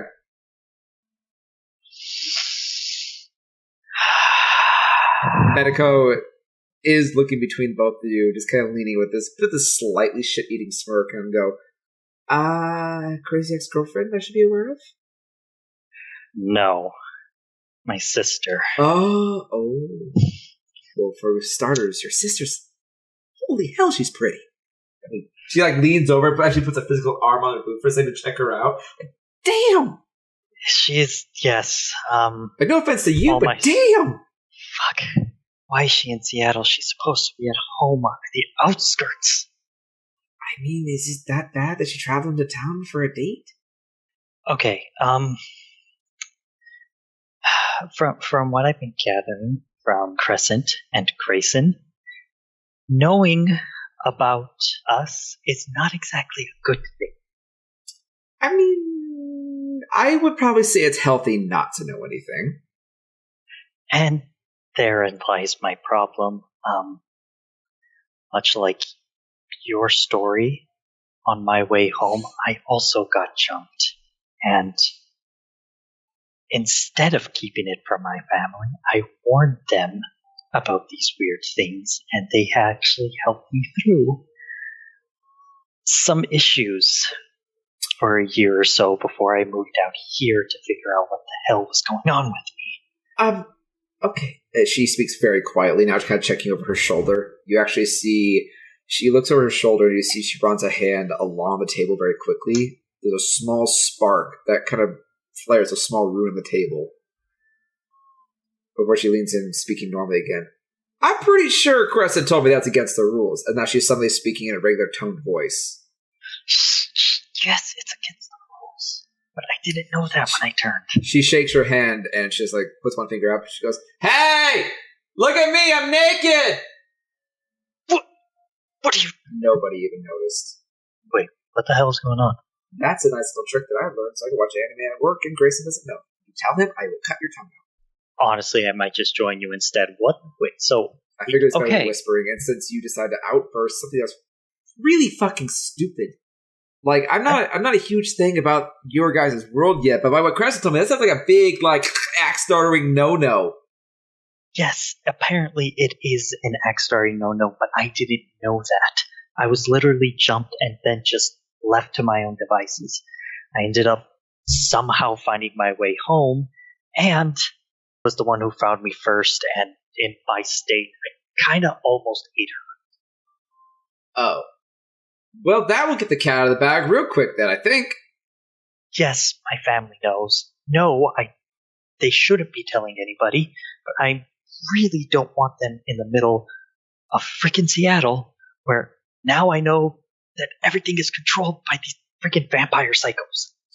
Well, I mean, I could say for certain, at least for now, she looks back over at Ava. She's just here for a date. Nope, can't do it. And he quickly gets his phone and just starts hacking into the cameras and stuff. Go ahead and give me a technology plus wits. 1, 2, 3, 4. 4. 4 successes. Child's play. It's a bar. The best firewall they have is make sure that you can't see their credit cards, which you do. But you get in real quick, your phone quickly lighting up as you see 4 different camera feeds split your screen into quads. As you can see the front desk, you can see the break room, where it seems like there's a manager's office. It seems to be working at a huge stack of paperwork. You can see a long line of the kitchen, and then an overall arcing cam from the bar that oversees most of the floor where you can see Ava. I'm going to focus on one of the cameras, and I'm going to focus in on the registry that they have up front. Mm-hmm. And I want to see if the reservation is under Ava's name or someone else, whatever table she's at. You zoom in on the camera and it kind of take a moment to zoom right in, and you have to kind of wait for a moment as the hostess is flipping through reservations. But then you do catch it eventually. You don't see the reservation under Ava's name. You see her as a guest. Zooming in, you do see a name. Name is Thomas Silverland. Okay, got you.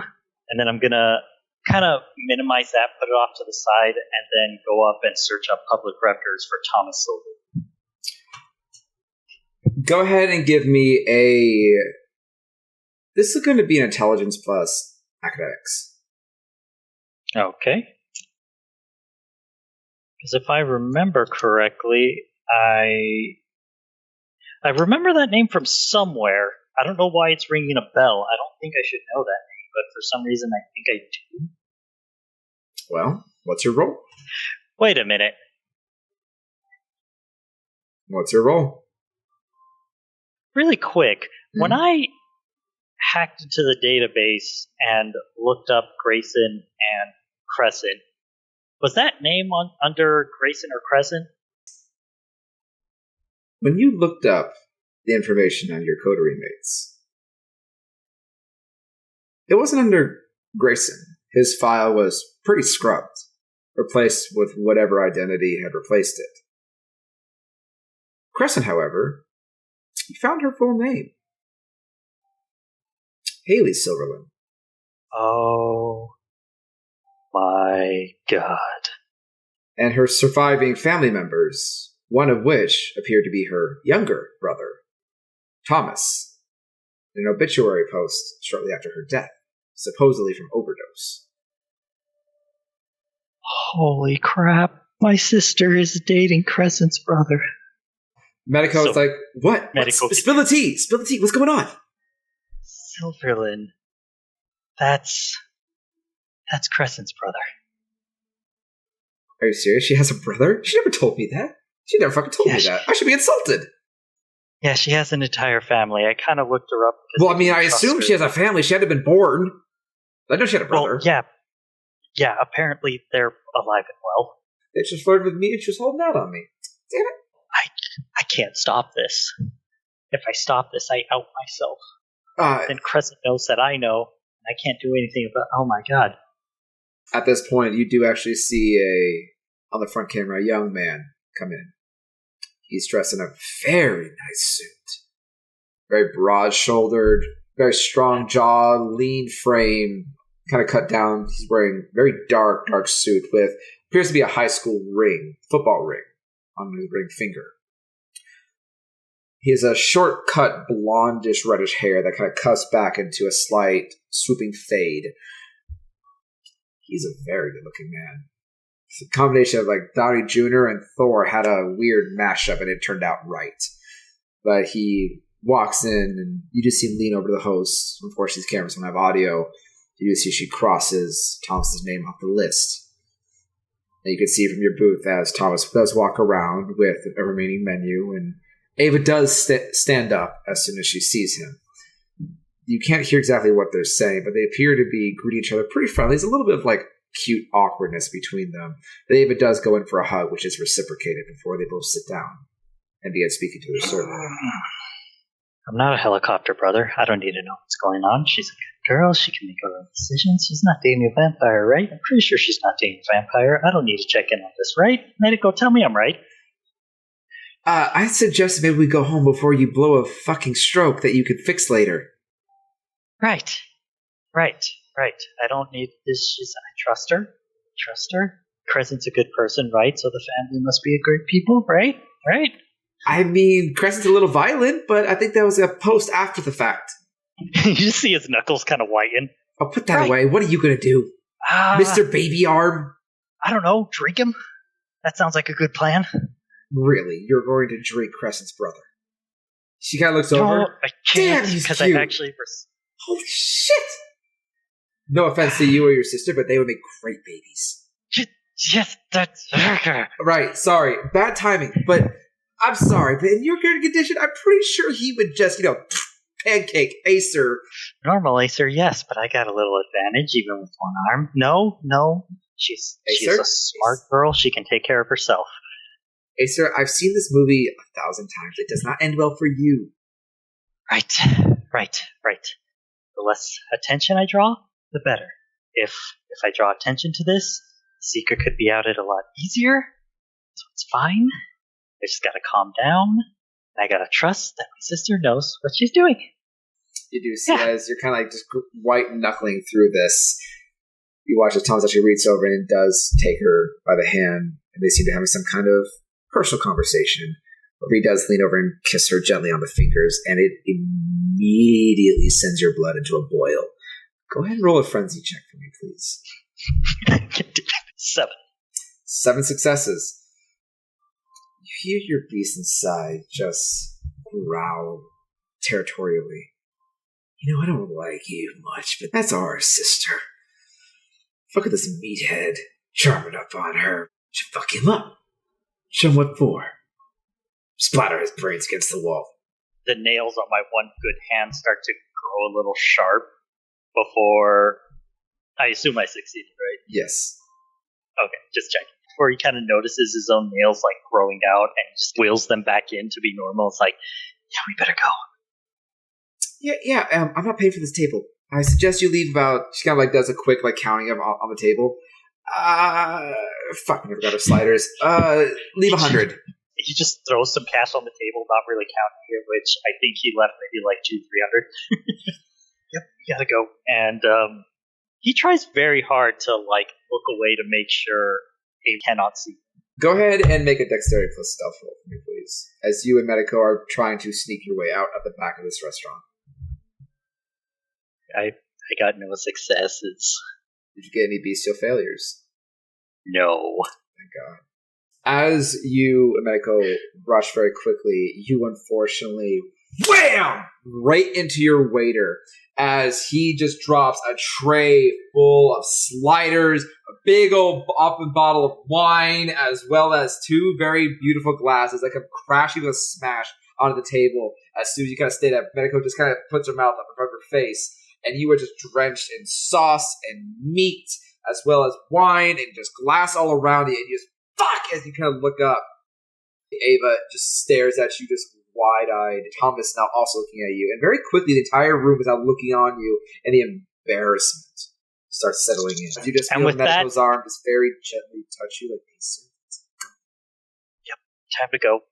And instinctually, without thinking, he grabs Medico's hands and just walks out. You just storm out the front of the building as fast as kindredly possible, with Medico in tow behind you, keeping up very well despite her heels. And you, without even glancing at the hostess, she says, "Have a nice night." Medico goes, "Thanks, it was great." Bye. The door closes as you guys are now out in the front, and you begin walking down the street as fast as you could, just away from this situation. She saw me. She knows I was there. I mean, to be fair, everybody saw us. Oh, God. She actually, like, licks her thumb and starts, like, wiping off some of the mustard smudges. She likes some of the mustard. Oh, it was good mustard. Damn it. Sorry, I'll DoorDash something to you later.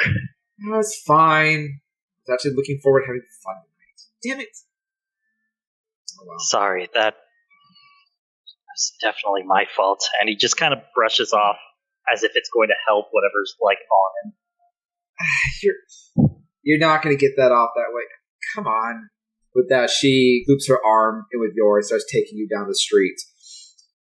It's not long before she leads you across a couple blocks to a nearby liquor store. Just wait here for like 10 seconds. And she walks on inside.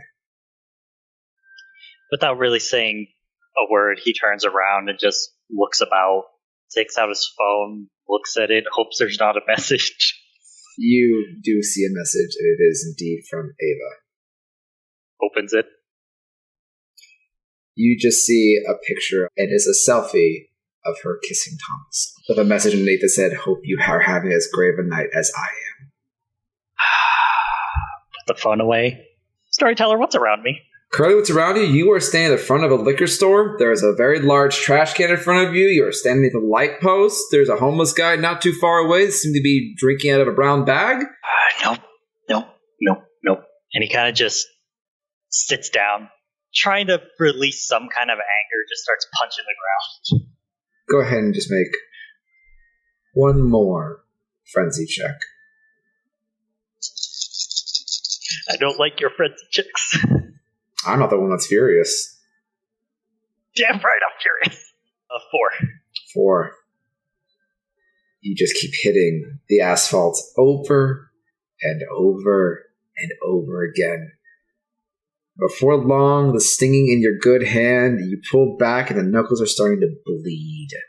You do it over and over and over again. But the pain keeps you grounded. Despite your little friend just constantly whispering, "Come on, man. Be easy. Let's juice up, get our arm back, and just go rip his head off. Be just like that. Be gone." And just over and over and over again until you finally, in this rhythmic trance, hear Medical go, "Hey, sir!" And you see she's now crouching down next to you, holding a small paper bag. As you look over now, the concrete curb has now been cracked. Right. Let's go. Oh, hold on. She opens the bag, and you do see she pulls out what appears to be a small bottle of seltzer water. And it appears to be a large cloth they use to wipe down a bar top. Just sit the fuck down for a minute. As she opens the bottle, kind of starts dabbing the soda water onto your jacket and onto your shirt. I'll just kind of sit there and just do the exercises, the breathing exercises from Kindle class to kind of like try and calm down. You take a breath. And she kind of wipes away, very gently dabbing away the stains using the soda water. Why are you so damn angry? Your sister looks like she's, 21? She could kind of do what she wants. I know, it's not the fact that she's dating, it's the fact that she's here. It's the city. You came to the city before you knew all this. I'm just gonna kind of look over at the hobo. Is he listening?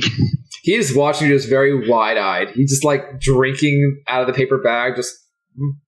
And you see this very awkward eye contact with each other, but he doesn't break eye contact. He just keeps drinking, just looking at you, just wide-eyed.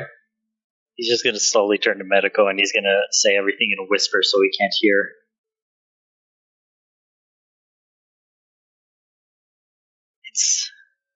It's been very hard for me to be here because I'm trying to do something that is apparently not allowed within kindred society.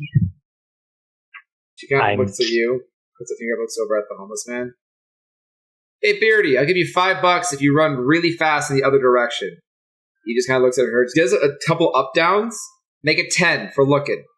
Nods his head as she just takes us off, just flicks it over towards him. He snatches it out of the air and just gets up and huffs it, just chugging as he runs. Look, I knew this place was not safe because I'm trying to find the person who turned me. Why? Because I read, and this is the only thing I got to go off of, that if I can find him and kill him, I can go back to normal. Medico stops dead, mid-dabbing. Yeah. I'm out here to hunt the guy who turned me.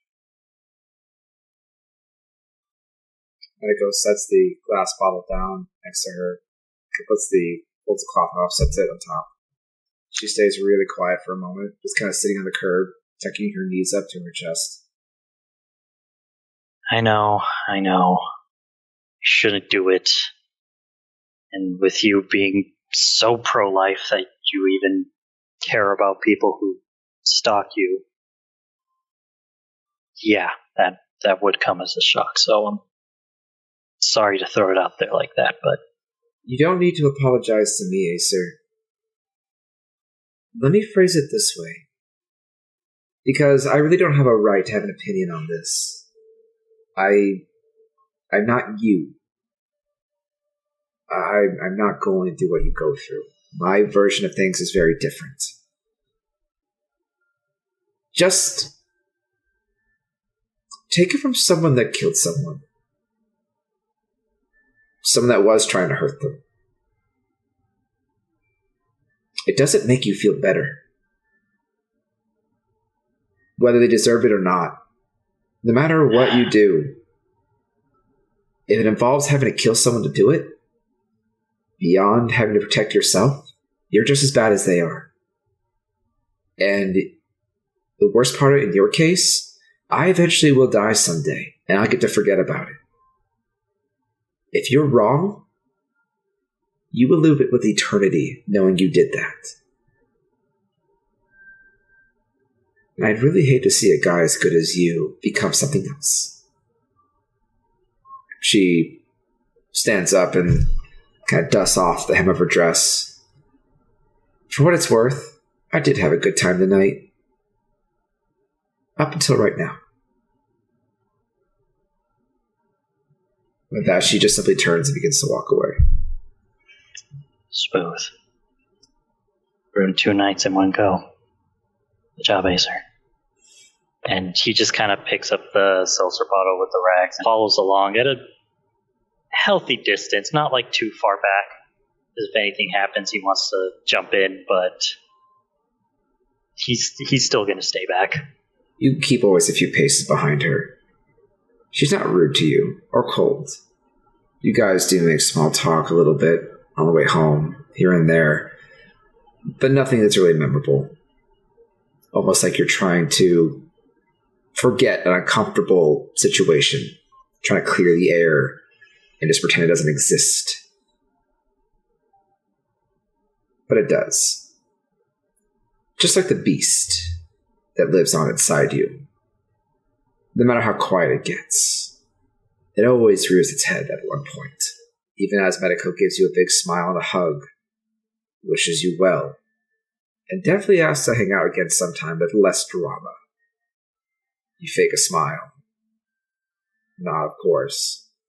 A part of you really enjoyed tonight. Part of you felt even human. Get into your van and start driving home. What goes through your mind? Kind of the regret of ruining the night. His sister, which before I actually drive, he is going to pull out his phone again. Acer's just going to give a quick text. Glad you're having fun. Please be safe. And yeah, why not? He's also going to add in, love you. Can't wait to meet him. And then he's going to drive off, contemplate everything that happened today. It's a long drive back. Your sister doesn't respond. You know what this is. She's mad.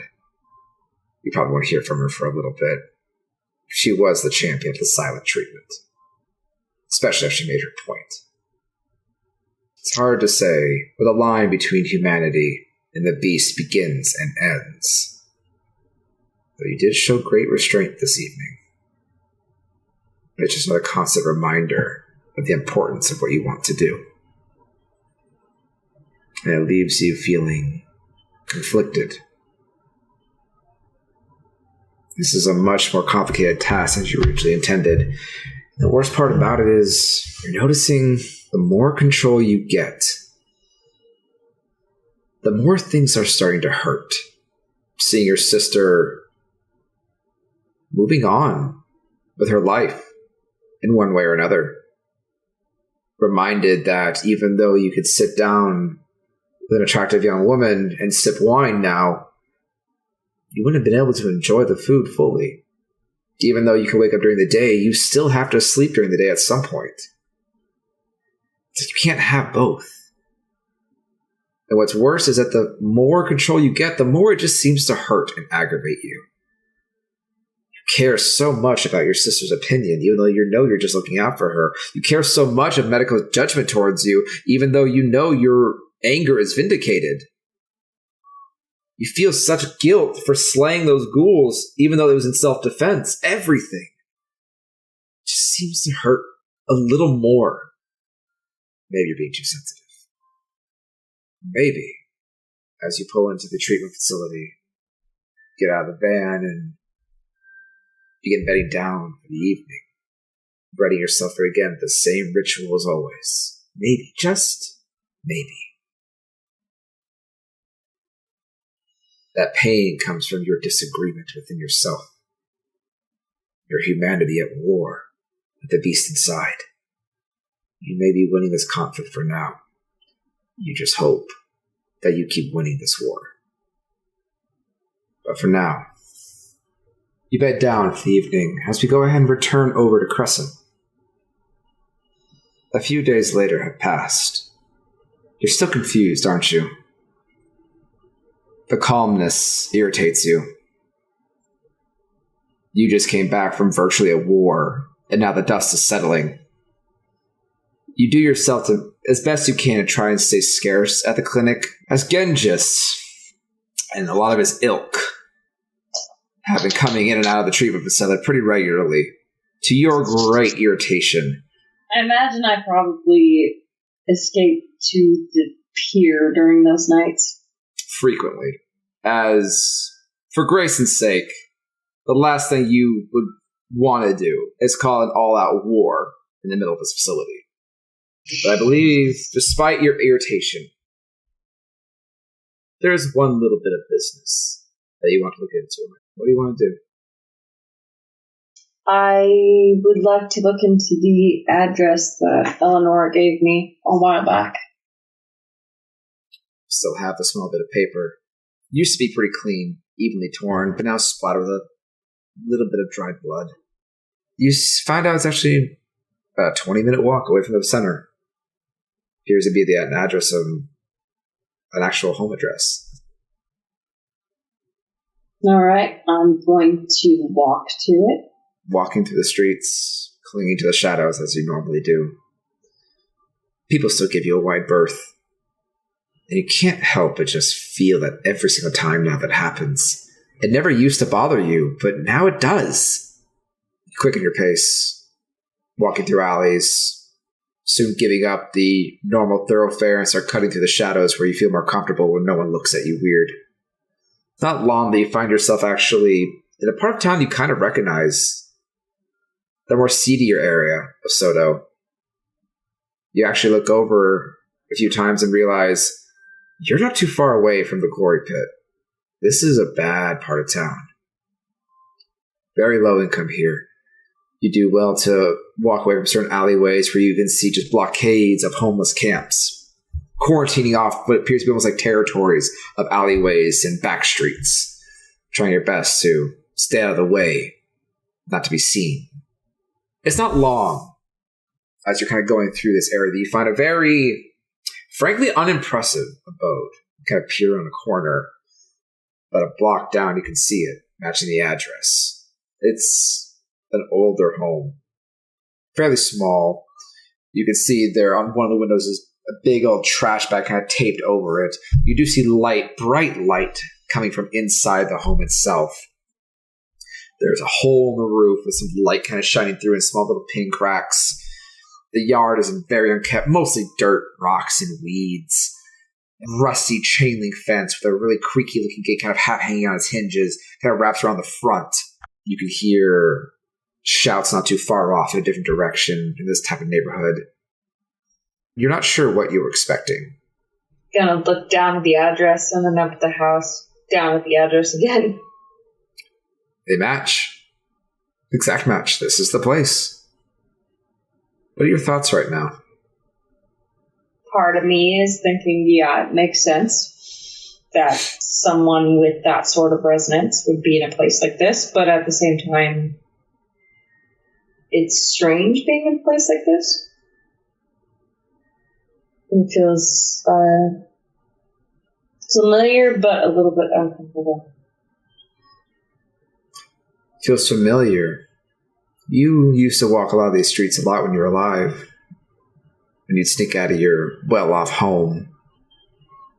Take a couple buses down to areas that you know where you could hide away in and get high. So the alleyways on the way here are pretty familiar. You bet you probably if you walked into a homeless camp, you might recognize a face or two. Even after all these years. Though they'd probably be a lot older than you remember. But as you look at this very ghetto chic home, the internal light's definitely bright and alive. Someone, maybe more than someone, obviously living there and awake, even though it's not too late at night. Now that the winter is starting to settle in Seattle, nights definitely grow longer out here. Less people on the streets, but more time to prowl. What do you do? I'm going to see that there's a good vantage point to look into the home, see if I can find some sort of homeowner or somebody who lives there. You said there was a place through the roof and a few other windows. Yes, there are definitely some windows. The curtains are drawn, the light kind of shining through what appears to be thin fabric, so it's hard to really see inside, per se. Kind of skulking around the outside. You do see there is also a back entrance to maybe a smaller chain-link backyard, altered. There's a little small kitchen window on the back door that has its curtains open. It's pretty far away. Hard to really peek inside from across the street, so to speak. You might have to get closer, kind of peer inside. You don't really see any movement. Yeah, I'm going to use my shadow cloak to kind of stealth closer. Okay, go ahead. I'll say for this, give me a wits plus stealth. 1, 2, 3 successes. 3 successes. It's not difficult blending into the shadows. You keep low for a moment, put your comfortability aside, and embrace the familiarness of what you are. You don't even climb the fence. You just hop over it, but soundlessly landing on the dirt, not even barely causing a stirring of dust. As you just slide like the shadows itself, you peek inside the window. Leaning onto your tiptoes, you do your best to kind of push it against the stone foundation of the home. Getting as close as you can see, it's almost like an old trailer home. It appears from what you can see in this very small outfit, it's a open concept. You could see from kitchen all the way into the living room. There's actually a very large TV casting a bright light. The home is heavily lit. From what you can see, the small spot, there is hardly a space where you can see that you don't see some kind of light. A lamp here, another standing lamp there, a bright TV there, a bright computer over there, despite how old the monitor looks.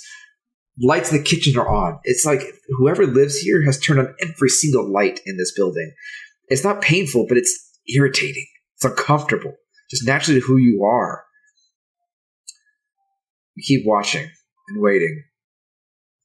Do you hear a sound of glass on the inside as you see the silhouette of something fly across the room and shatter against the wall?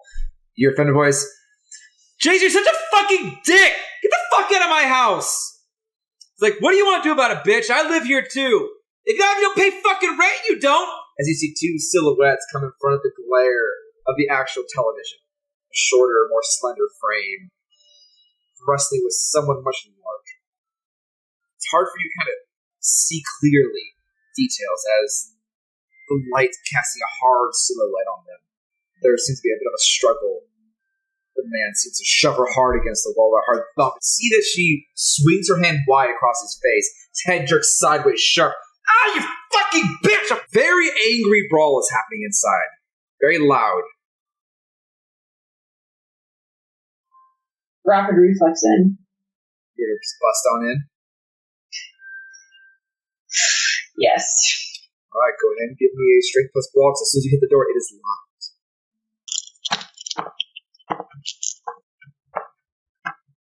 4 successes. 4 successes. Rapid reflexes, you just bust it straight in with pure strength. You feel the feeble door frame just melt away. As soon as you open the door, you see there's 3 deadbolts on the inside of the door. Problem with having good locks. The door frame isn't good either. What's the fucking point? But you, the door slams up as you already right in the middle of the space, like a blur.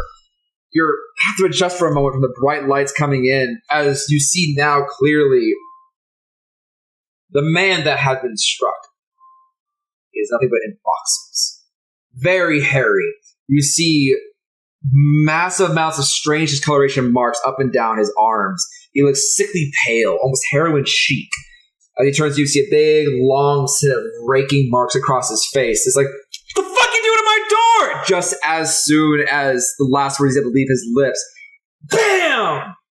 A bottle smashed across the back of his head, and he hits the floor. The girl holding a fractured bottle, a woman, standing in just her underwear, pale, sickly.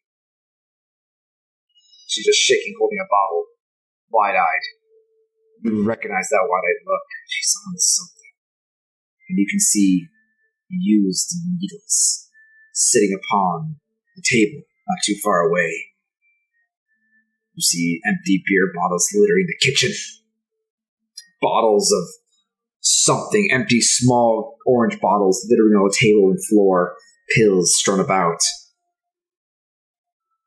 What catches you off guard the most is the woman in front of you. No, it really couldn't be. You look her up and down, just standing in the middle of the room.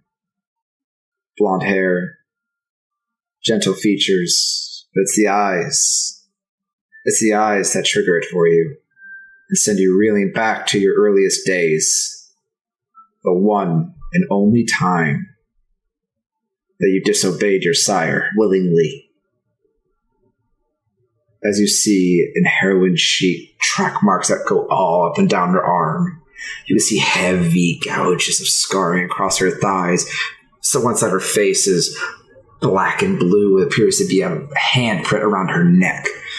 Her hair is slightly matted as she just kind of stands there shaking, holding the bottle. She points the sharpened edges towards you with wide-eyed barrel expression. As you know you're looking at Arya. What the fuck you doing in my house? Get the fuck out! Who are you? You need help. I don't need your fucking help. I got it. Yeah, I can clearly see that by the unconscious man on your floor. Shit. She kind of drops the bottle. Jason? She kind of gets down to his level very slowly under her knees, kind of nudging. Jason, wake up now! Yeah, I don't think he's gonna wake up anytime soon. Jason! She starts to seem to get into a bit of a panic as she kind of rolls him over. Who is this guy to you? Who are you? She tilts her head back and forth for a moment, thinking, he's my boyfriend. This is our place. At this moment, the light above you naturally flickers. The space around you, the lights reacting to your presence. The moment the room is very for a split second plunged in darkness, she screams. He immediately falls backwards, just scooting back closer to the TV, almost in a full-blown panic, just looking around. No, the lights stay on! The lights stay on! That's the rule, the lights stay on! Don't turn off my lights, they stay on! What do you mean? You see she starts scratching at scarring on her arm, tearing at her hair as she slowly gets to her feet, just holding her hands close as she's shaking. The lights have to stay on. They always have to stay on. No one ever fucking believes me, but I know what's out there. The lights have to stay on! I'm safe as long as they're on! Why? Oh, God. Okay, look, I know I basically just broke into your house, but again, you kind of have this unconscious guy on your floor. What is going on exactly? Why was he yelling at you? Got mad at me. He always gets mad at me when I don't share. She kind of collapses onto a nasty, stained, and half-shredded sofa. Sweeps off some of the trash, just staring vacantly out into some other part of the house. I can't fucking sleep without it. I never can. No one ever fucking believes me. And he said he did. But he doesn't believe me either. I can't fucking sleep. I just want to sleep. So I don't share. I need it. I mean, don't you get it? I need it. As she looks at you with just these wide eyes, just about to fall into suddenly just tears out of nowhere. I mean, I only just got here, but maybe if you explain it to me... You wouldn't fucking believe me. Nobody ever fucking believes me. Try me. I've seen a lot. Try me. Go ahead and make a Charisma plus persuasion. That's only one dice. Do you have rouse? Yeah. That's a success. Okay. You try and pull some of Eleanor's tricks. Just trying to somehow in your mind soften yourself to be comforting? Maybe? Not entirely sure how you do this, but you try anyway. Go ahead and add an extra die to your charisma. So 2 dice.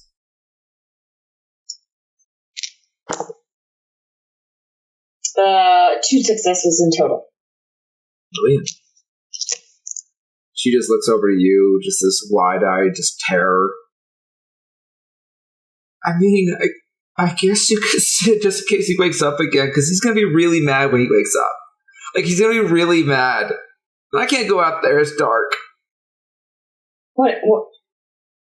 Okay. Can we just start at the beginning? What's your name? My dad used to call me Ari. But Ari is my full name. You're kind of pretty. I guess you could call me Ari if you want. As long as the lights stay on.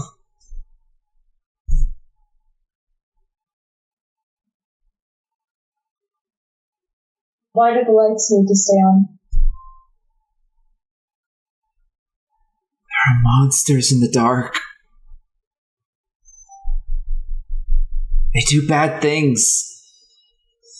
They're everywhere. They're always everywhere. They're always watching. Right now outside it's dark, and they can see me. They're watching me. They're waiting for the lights to go off. And the moment they go off, she starts scratching the side of her arm. Leaning over, her head not staying straight, not seeming to focus on one thing at a time, even as you sit to join her. Yeah, I'll sit beside her. Sit next to her. She scoots away from you just out of reaction. Just looks at you wide-eyed for a moment, but doesn't fight you. Up close, her skin is marred acne. Her teeth are yellow. She smells like she hasn't showered in ever.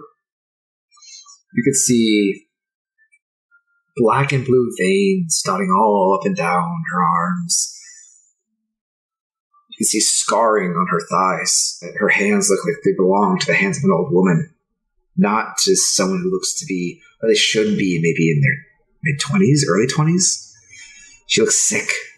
If I don't keep the lights on, they come inside. And if they come inside, bad things happen. Who is they? The monsters. She turns to you just wide-eyed, just like wringing a chunk of her own hair in her hands. The monsters. What monsters? The ones that live in the shadows. The ones that live in the dark. The ones that are the dark. See, the thing is, I figured it out a long time ago.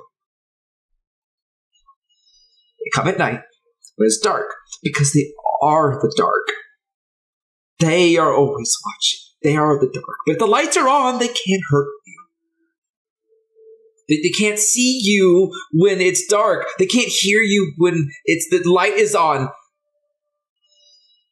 You think I'm crazy. They all think I'm fucking crazy. The firefighters thought I was crazy. My bitch of a foster mom thought I was crazy. Every fucking guy I've ever known thought I was crazy. I'm not fucking crazy.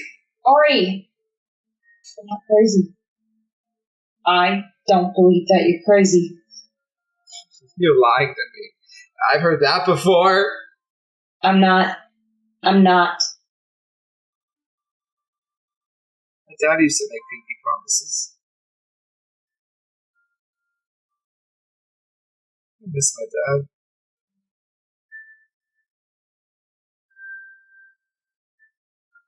It doesn't matter now. I just want to sleep.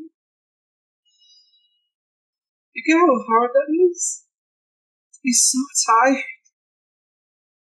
And you have to keep all the lights on all the time. It's the only way to stay safe. I'm so tired. I just want to go to sleep. Yeah. You believe me? Have you seen them? Yeah, I see them. Didn't they kill me too? I hid in the closet, you know? I had a nightmare. It was storming. So I went to my mom and dad. But my dad wouldn't wake up. And then I heard a noise. I heard my mom yell. And so I hid. And there was a lot of bangs. Loud bangs. She fell right in front of me. I just watched in the closet. I just remember screaming. God, I can't stop hearing the screaming. And then it just took me. I didn't say anything. Just these violet eyes staring at me through the dark. Next thing I know, I was at a fire station.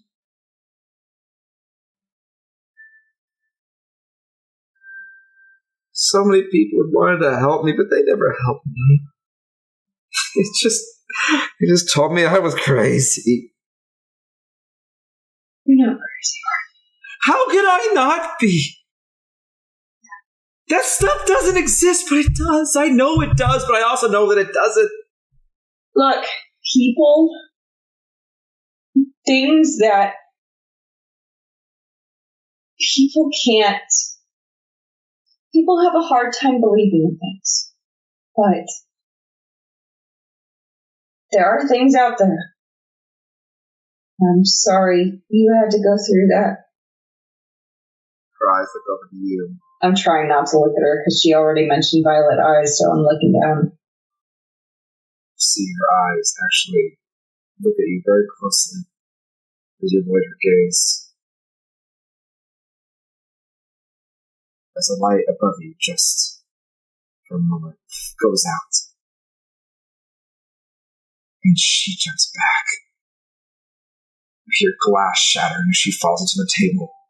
The light comes back on as she is scrabbling away from you in terror. She just points at you. It's you. No, you can't be here. The lights are on. The lights are on. As she is just scrabbling back against the floor, you can see blood kind of dragging on the floor as she has cut herself on the glass table. Her back is against the wall, just trembling in fear. Oh, yeah. Why? No, I need you to be quiet, okay? No, why are you here? Why? The lights are on! You can't be here! They told me I'm crazy. You said I'm not crazy. You believe me because it was you! You did this! I can't. She begins falling over. She just begins hyperventilating. It was not long for Arya. Her breathing slows. As soon as she's passed out. What hunger are you at? I'm at 2? 2. Yeah, As much as it makes you itch for a taste, you're not starved enough to throw all control of the wind, and your mind is clear enough. You don't necessarily know how this works, but a part of you wonders, in the smallest bit of you, and it scares you to think that whether it's you or maybe there is a distinction between you and your beast. It always felt the same, so it's hard to differentiate, but for some reason you think, in the deepest, most logical parts of your mind, you could take her. Take her away from here into the night. Maybe bring her back to Grayson's. How easy it would be in your mind to sabotage any help for her, make her worse. How far could you push that emptiness inside her? How far could you push the depths of her soul before breaking. Because in the end, all that power and darkness would be yours. Your mind races at the possibilities, but you stop yourself at the same time. You're sitting in this filthy house. Your touchstone lay on the floor. And to make matters worse, Eleanor sent you here. And immediately the guilt cuts through you till it physically hurts. She knows you failed. Go ahead and make a fury check.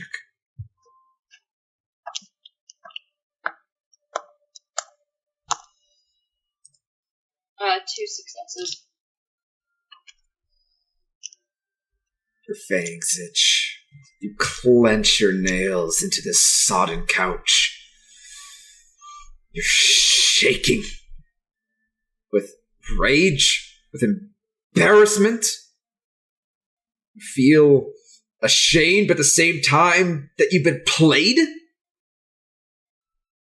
So many conflicting emotions run through you that it almost sends you into just a complete fury, and you feel yourself cracking, but you rein it in. What do you want to do right now?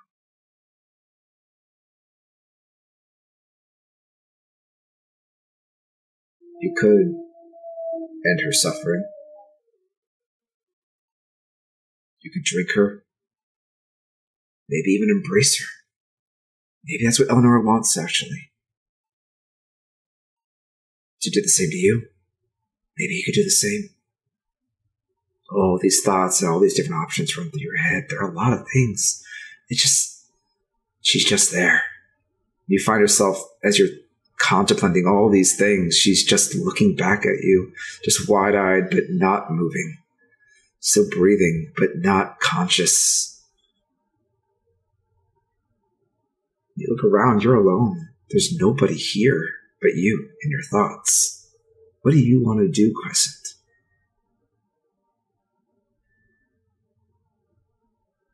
At first, turn to leave. You feel your boots crunch against broken glass.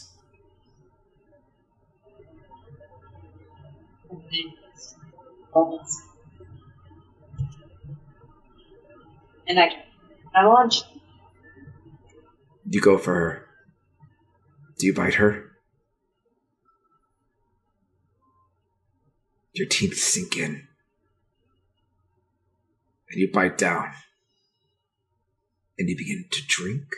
At first, it's a sudden bite, like the sting of a viper. But then, as soon as you make that connection, you're caught off guard. As fresh human blood floods into your mouth and you drink. And your eyes shoot wide.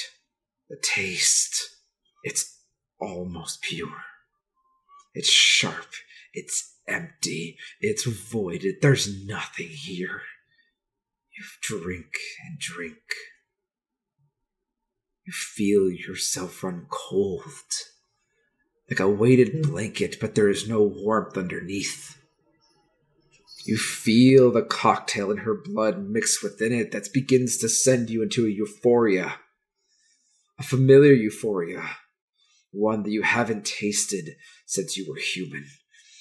All these senses begin to dance around you. The lights begin to break into multiple shades of colors. Sound seems to pass away in the distance. You could feel every nerve ending of your body come to life as you continue to drink.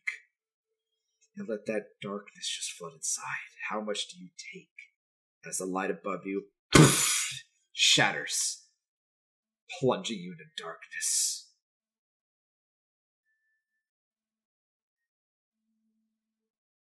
All. Killer.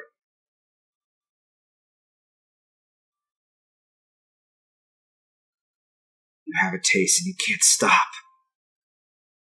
And you drink, and you drink, and you drink, and you drink, and it keeps going, never ending. You feel that icy coldness fill every centimeter of your body. Bones crack and adjust as you hold her tighter to your chest, like a broken doll. She can't struggle. She's helpless underneath you as you just embrace your arms around her, almost crushing her to your chest, cradling her like a child. What seems like an eternity later, you pull back. As that wail suddenly runs, your eyes go wide as you look around. You look around in the darkness. You feel yourself smile. A wide smile as fresh human blood falls down the front of your chest. Every single one of your senses are alive. The world seems to spin, and you love every second of it. Even in your stupid state, though, you quickly realize, as you look down, as this multi-layered high just washes over you, the oblivion taking root, this emptiness filling that void and easing some of the fear abating away to just this layered colors of euphoria. You look down, and Arya is paler than she was before. Her eyes just wide, vacant. I hold her, and I cry, and I say, I'm sorry. Sorry I did this too. You just mutter to yourself over and over again as you cradle this broken child in your arms. You feel the fresh blood pour down your face. It just doesn't stop. The euphoria quickly falls to despair. Unyielding despair.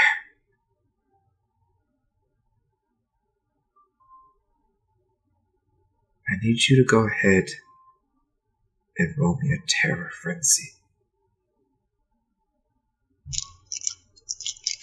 6 successes. The man behind you begins to stir. In this moment, what the hell? The reflex moving away. That red haze begin to overwhelm you, and you clench it back, but you can't stop shaking as you take cover behind the wall. You hear what? And you just hear the screaming pain of a heartbroken man in grief. Oh my God! Ari! Just shake, holding yourself against this trailer wall on the outside in the dark, hidden in the shadows. Something in you just snaps. She knew. Eleanor knew. This whole time. She knew this whole time what you did. In all these years, she never said anything. She just let it fester. The drugs just pulsing through your system, a cacophony of substances that you can't even imagine what they might be, just hit you all at once, disorientating you. You have a hard time walking a straight line. I can't see anyone, so I go to the pier. I go to the ocean. As you rip and tear through the city streets and launch yourself off the pier into the freezing cold ocean, where suddenly it is as cold as the outside as you feel on the inside. The noises just go away. It's quiet. You're alone in the dark. You sink to the bottom. Eventually you feel yourself hit soft, wet sediment. Maybe a dozen or so feet down, just looking at the moon, feeling terrified. And as we reach the end of our story tonight, Crescent, I want you to go ahead and roll for your humanity check. Roll any empty boxes on your humanity tracker, and if you have none, you get 1 die. 4 stains? You have a total of 4 stains right now. And one dice. And that's a success. You didn't expect it to be this way. You expected to feel revelation in your success. This is what your sire expected of you. It had to be. To finally finish the job. To gain greater strength through sacrifice. But you don't feel pride. You don't feel success. You're terrified. You're terrified at what you just did. And it hurts. All you can see in your mind as you just relive this over and over is the little girl in the closet. Little Arya. As you slaughtered her parents. Without a single thought about why. You were told to do it, so you did. You're exactly as Eleanor wanted you to be. It leaves you terrified. As that broken little girl that you tried to show mercy to, as you wished her a better life when you dropped her off at that fire station all those years ago, an innocent in all of this. In the end, it didn't matter. She's just another casualty of war. Another casualty to your darkness. Then you have never felt so alone.